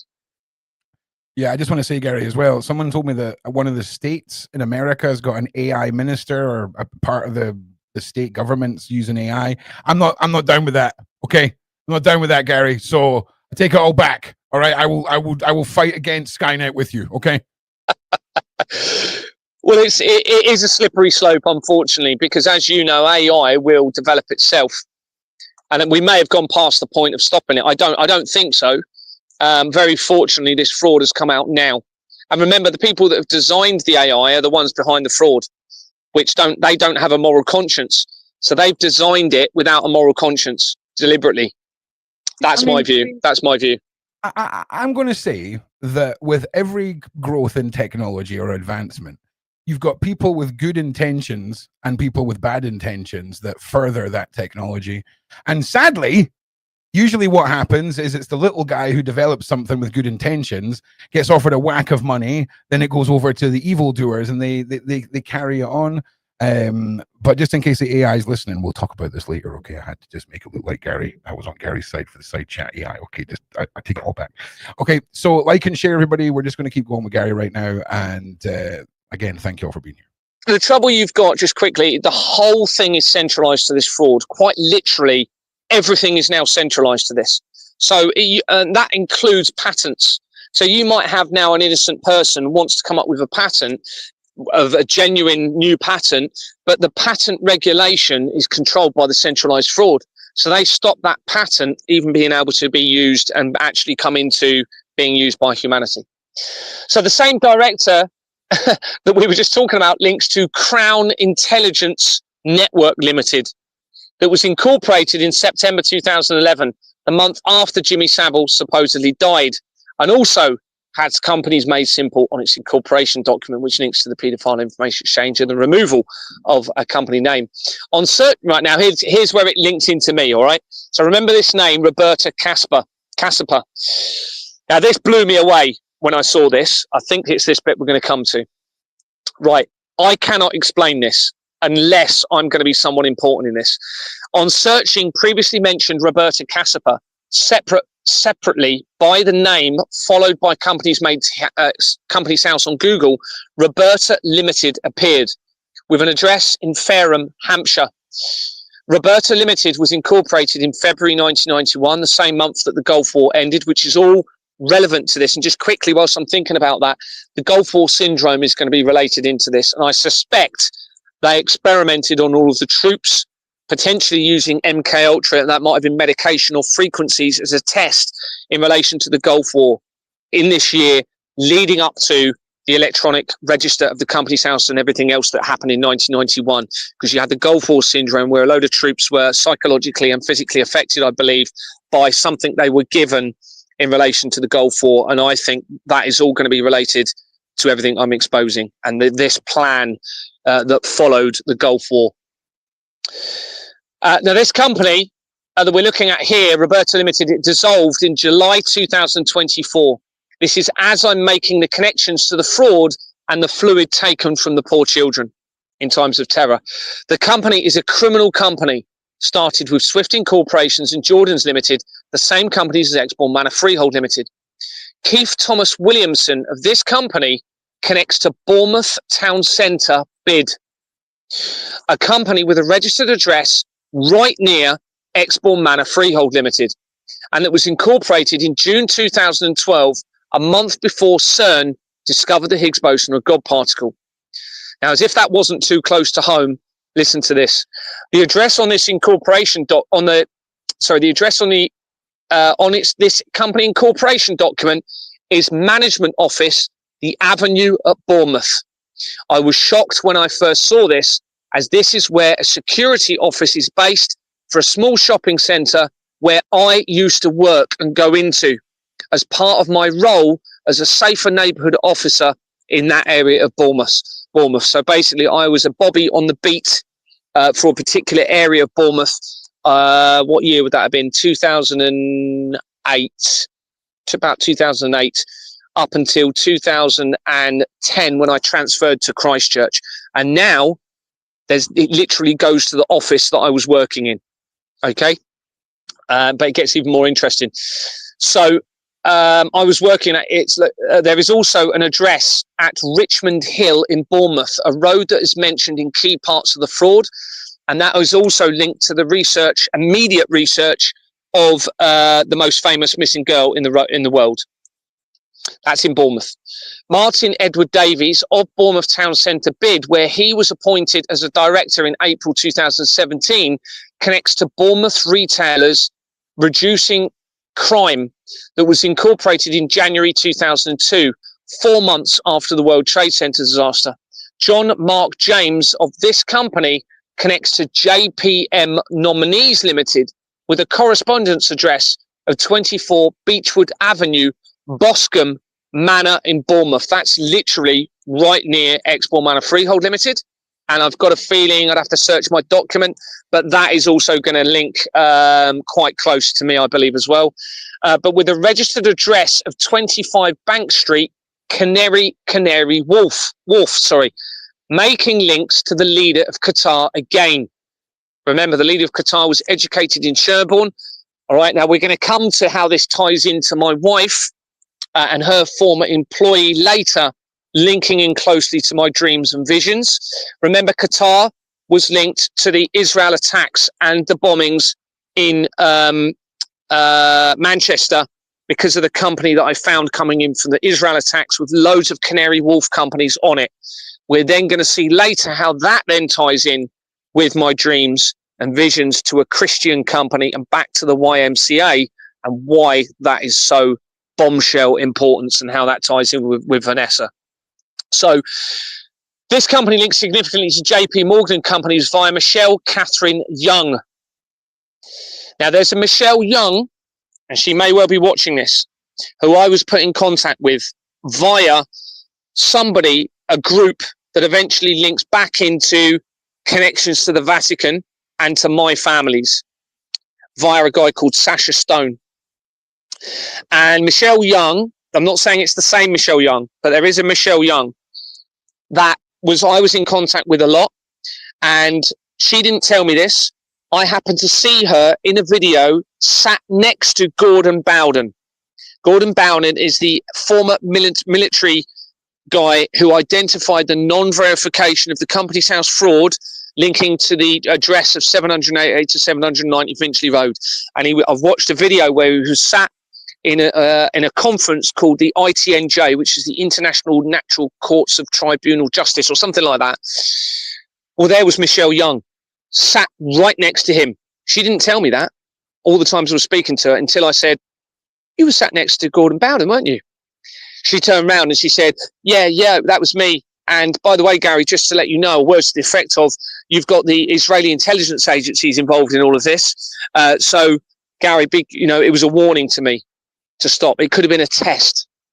Now, I've had many, many tests. They've made me feel as though my van was going to be car bombed. They've set up a scenario where it looked like Russians, literally people speaking Russians, may have put poison on my van. So I've been tested deliberately. Now, that could be the same Michelle because it links to JP Morgan. I'm not saying it is, if you're listening, Michelle, but you have a Michelle Young connected into this now, okay? So Michelle Catherine Young and Jane Elizabeth Lawson, with the same surname as the lead investigator for the case of Nicola Bulley, as mentioned previously. Remember, Peter Lawson died unexpectedly at the age of 50, and he linked straight into the what was the organisation? It's gone out of my mind. But again, that is on page 40 of the Royal Foundation of the Prince and Princess of Wales. Glenn Nietzsche of Bournemouth Retail Against Crime connects to various playhouse companies that appear to relate to the sex trade. One of these is Playhouse Clubs Limited. Remember, this is really close to the World Trade Center buildings. Research coming in to the office where I was working in the police, the actual office where I went and spoke to people and worked. It's not even the same building. One of these is Playhouse Clubs Limited that was incorporated in April 2011. That is February, March, April, 2 months after the earthquake, Christchurch earthquake, and has FYEO Limited. It had a name of FYEO Limited from April to December 2011 and changed its name again in December 2012 after the supposed God's particle was discovered. On it, it has the Armoury Unit on its incorporation document, literally the Armoury Unit, Fort Wallington, Military Road, Fareham in Hampshire, on the incorporation document. I am aware that FYEO stands for your eyes only, okay? Because there is a guy that I was associated with called Jock Condon who introduced me to my wife. He was the one, I believe he's going to be related to Paul Condon, who was the Chief Metropolitan Commissioner, who became the Chief Constable of Kent Police, where I was living in 1989, the same year that the World Wide Web was created for CERN. And then he became the Metropolitan Chief Commissioner. I suspect that Jock Condon is the relative of Paul Condon. And when I was out in a nightclub one night with him off duty, there was Prince William in that club. Literally. Okay, right. So, Gary, how do you process when you start stumbling across yourself, your relatives, the person that introduced your wife to you? I mean, it's got to be a lot. And then you were talking about dreams and things like this. Like, unless there's anything else you need to talk about, I'm absolutely itching to hear more about how you all tie in with this, if you get what I'm saying. Yeah, I mean, you're going to hear how bombshell it is later, but not just me, how it links in with Vanessa Emery, who's claiming to be the real heir, and how it ties us together. Oh, my money's on brother and sister. I'm just putting that out there right now. You were separate. You were twins. You were separated at birth. You were each given half an amulet, okay, but you lost yours, and she still got hers. And that's what. Once the amulet comes back together, evil is ended. I could write such a good movie about all of this. I'm telling you now. Okay. She's a bit older than me, so that's unlikely. But yeah, I mean, how do I process it? Well, look, I feel as I'm being guided by the Creator, and I just keep coming back to either I'm being guided by the Creator, or they are literally controlling time, remote viewing me, and they're controlling my mind and my body. Now, I don't think that's going to all be possible, and even then, it doesn't still make sense.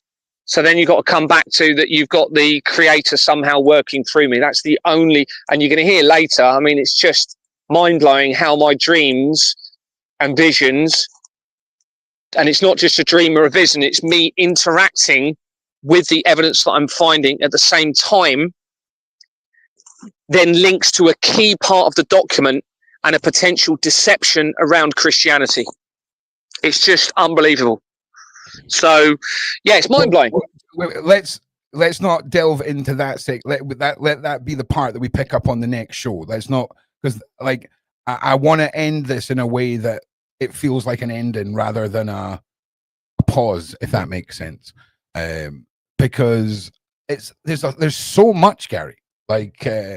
And like I say, there's moments where you might get lost a little bit, viewers, but there's moments where you click with one of the things that Gary's saying, and then you're 3 hours into a podcast where you've had another 10 or 11 little clicks, and it really is mind-blowing, Gary. And the fact that we're now getting into what I'm going to call like the mystical section of this, the fact that there's this ring, there's this potential heir to the throne. This is like a fable, bro. Right? Like, do you know how many freaking computer games I've played with this plot set in a fantasy world? Do you have any idea? Also, Gary and I weren't very well prepared for tonight. I know it's Halloween. We should be sort of dressing up and having a bit of fun. And Gary, if you were to get a bald cap, right? We have missed a trick tonight, because if you got a bald cap, you would be nailing Holly from Red Dwarf right now. Okay, like the background, the floating head persona.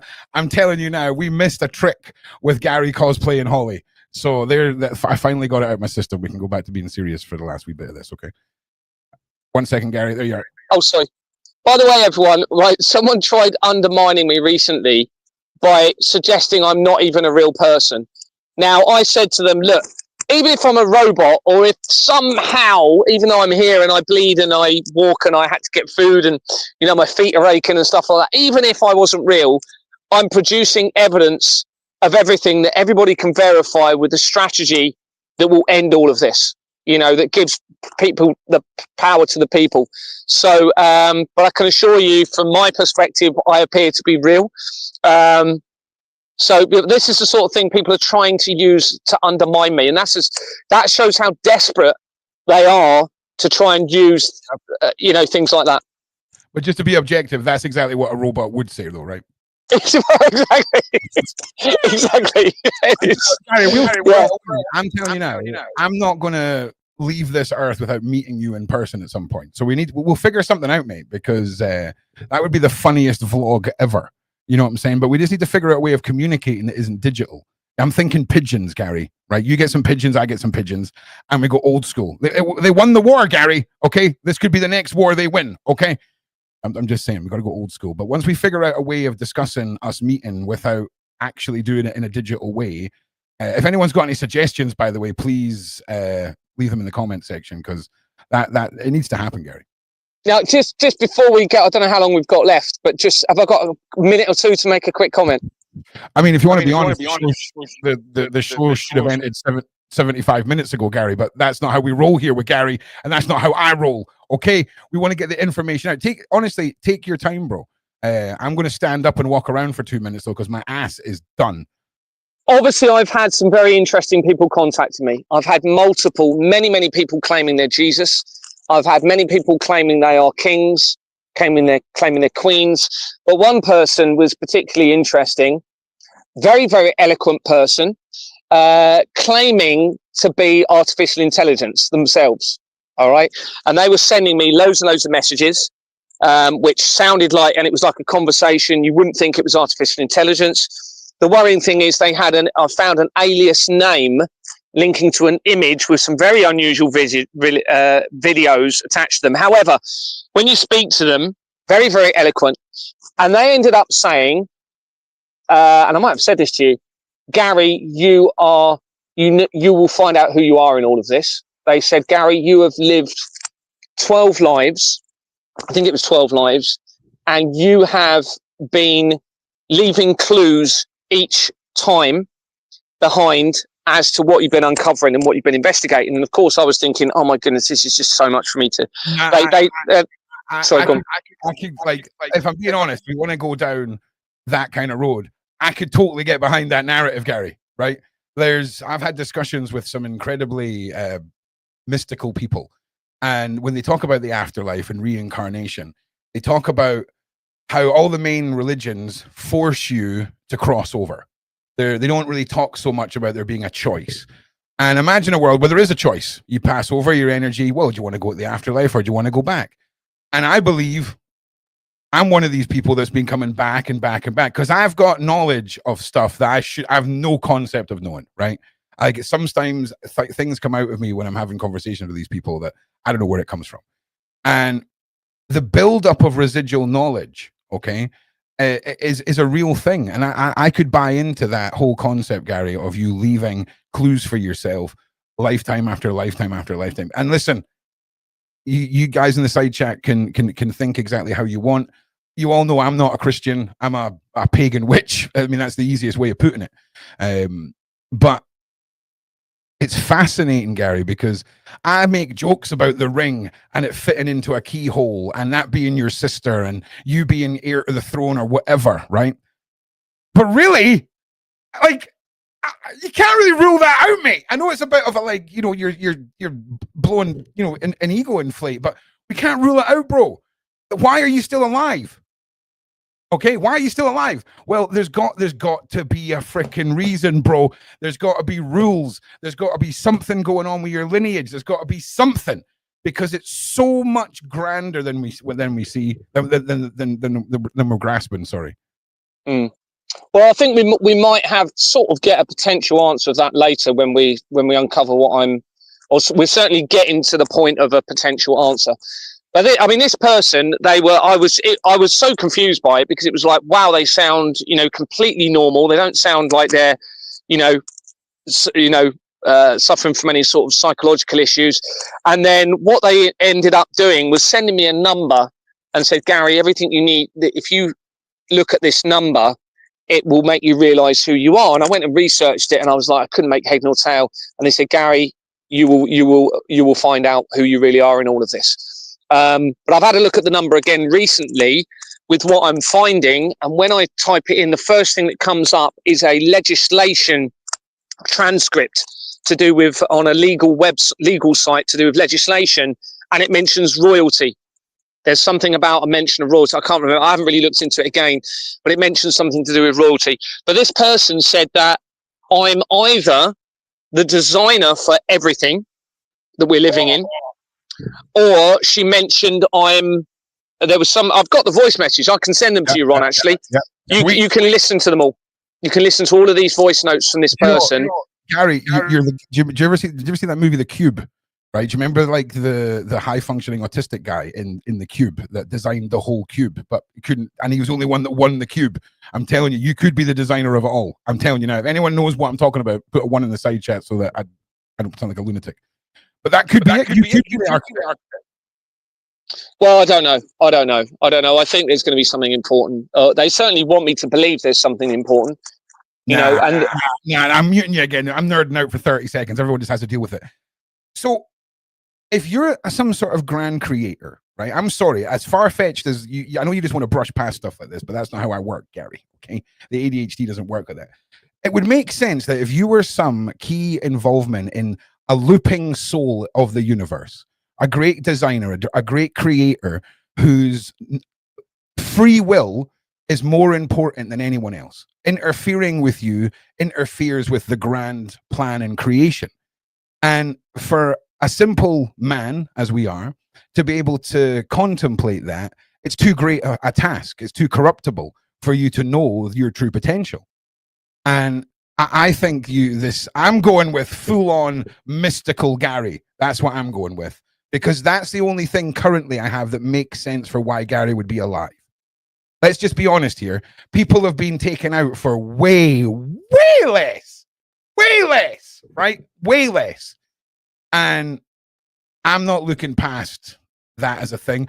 Oh, I'm telling you, if you turn out to be the grand creator, do you know how much clout I'm going to farm off you, Gary? Right? If you turn out to be the Messiah, right? I'm telling you now, son, I'm going to be straight on the clout farm, because you can't rule it out. You can't say that it is that, but I'm not ruling that out. So I'm going to be the cheerleader for that narrative, Gary, because it makes a lot of people uncomfortable to think outside the realms of known science. But I'm here for it, man. If I can believe, if Epstein Island's real, fairies can be real. Okay. all I can do is present the evidence and, let people draw their own conclusions as to who I may not be in all of this. But there are signs that they want me to believe on something. Okay. There's been actual things said to me that actually has exposed them even more, but they wanted me to expose it. Now, I don't understand why someone would say certain things to me to expose them even more to potentially the most serious crimes against children, unless there's something they know about me, which has then led to more evidence that I've managed to acquire to expose them. It just doesn't make sense. But anyway, so research of Playhouse. We've got this connection to For Your Eyes Only, and we also have a connection to a company called Playhouse.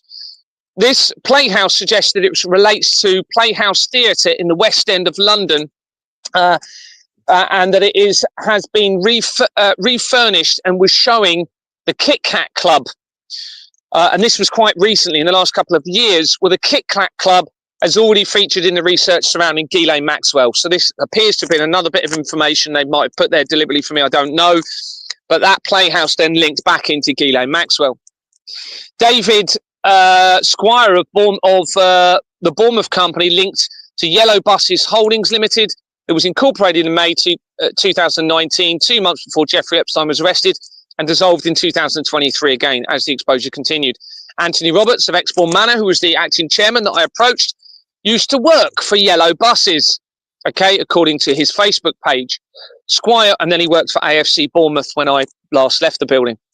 Squire also links to Vintage Yellow Buses Limited that had been incorporated as on the Companies House register as the Companies House was being made electronic and dissolved in November 2022, as I was making inquiries with Exbourne Manor. Squire also connected to Bournemouth Transport. Now there's just loads of connections back into people around basically my area and back into Bournemouth and Exbourne Manor. Let's just skip to something a little bit more interesting. Gary, we're going to have to go. We're going to have to cut it in about 10 minutes. That'll be 3.5 hours, just for people being able to watch it back, and because otherwise we'll end up with 5-hour-long episodes that people only get half of because they give up halfway through for the playback. If you see what I'm saying. But we will be doing an after show, so don't worry. There will be some more Gary this evening for those who don't want it to end just yet. No worries. We've got a Paul Bid Limited company. Paul is the next town over from Bournemouth. And the director resigned from that on the 31st of July 2012, less than a month after CERN discovered the God particle. Kitely also connects to Kitely's solicitors. And then from here, you just have loads of connections to different solicitors tying in with the fraud. All solicitors are part of the fraud, everybody. All right. This is why my strategy is that they need to be all put on notice. And if necessary, we go back and arrest them. And I've got a strategy how to do that, and including how the police will tie in with that as well. Mark Powley of the Bournemouth company connects to Seascope Group Limited, that is connected to Bournemouth and Christchurch Pool Council. Again, remember they were using KPMG as their auditors, and the head of the council, Andrew Mellor, resigned as I was starting to expose everything. This then ties in with, I'm not going to go into too much detail, but loads of things have happened. So you had a solicitor that was sent in to try and either attest or make me believe or actually steal all of my assets from me. That looks as though they're trying to. Well, that links into this as well. Back in with the fraud. Then from there, where do we go from here? Yeah, so that's that part. I don't know if you want to end it there, or do you want me to move on to the next bit? I think finding a good place to put a pin in these episodes is crucial. And you know, I like the audience, whether they're watching it back or they're watching it live, to be able to maintain their brain from start to finish. And I think 3.5 hours is a good length of time, Gary, for an episode. Well, like I say, we will be doing an after chat over on the Project Rook channel. You'll get the direct link on my Twitter. You can also just get a link in the description straight to my YouTube channel. Gary and I are going to talk about some subjects for a little while over there that we can't talk about here. So we're not taking anything away from the Shaun Attwood channel. We're simply protecting it from the stuff that Ron's about to say. Because Ron's been quiet for 3.5 hours. Okay. So Ron's got some stuff to say. All right. And then it's Friday. One of our community members and mods, Mac, he builds this huge outdoor haunted house for his entire area and street every year. So we're going to watch through some of that.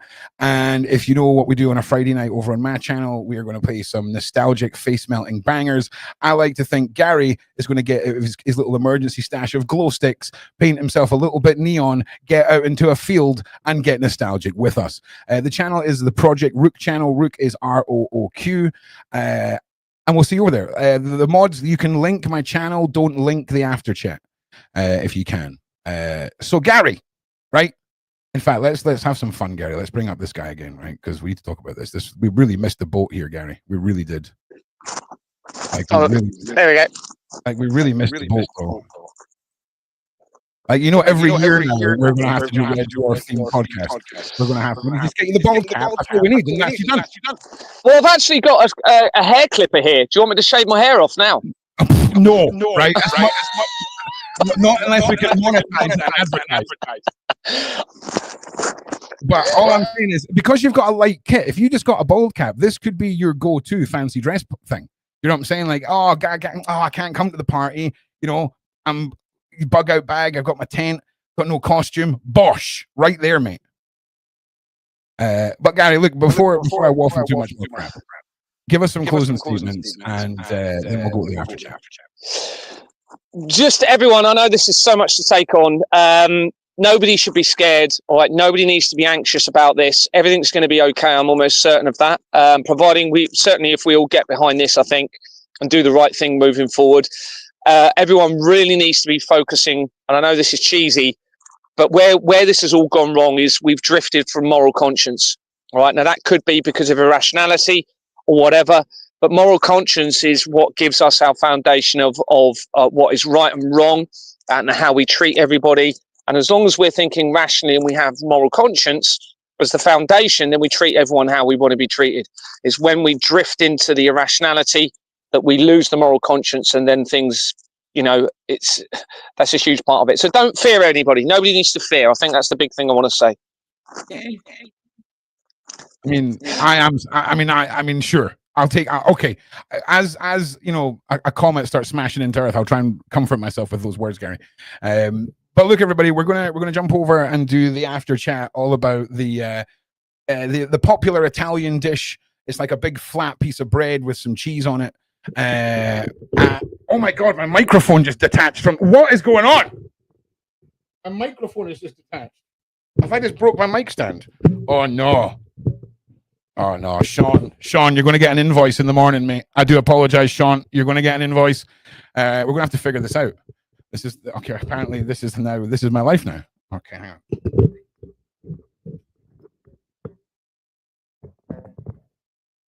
Oh, Gary, this is bad, Gary. I'm going to have to tape this up. We'll figure it out. So yeah, we're going to be live in about 10 minutes over on my channel. Let Gary go and dig a hole, and I'll go and have a pee, and then we'll be straight back, and we'll be diving into this. And thank everyone for being here. 3.5 hours is a mission, and I know a lot of you have been here from start to finish, so I really do appreciate that. We'll see you over there. And now, listen, if you've never seen one of my lives, and you're coming from the Shaun Attwood channel, understand this is my day job. We're going over to my channel now. It's a slightly different energy. Okay, it's a slightly different energy. So you might want to have headphones on and stuff like that if you've got kids running around the house and things like that. Okay. Okay, Gary. See you in a minute. All right. Nice one, mate. We'll see you all over there. Thank you all for being awesome. Like and subscribe, and I don't know. I don't know. Just think. Imagine I said something amazing.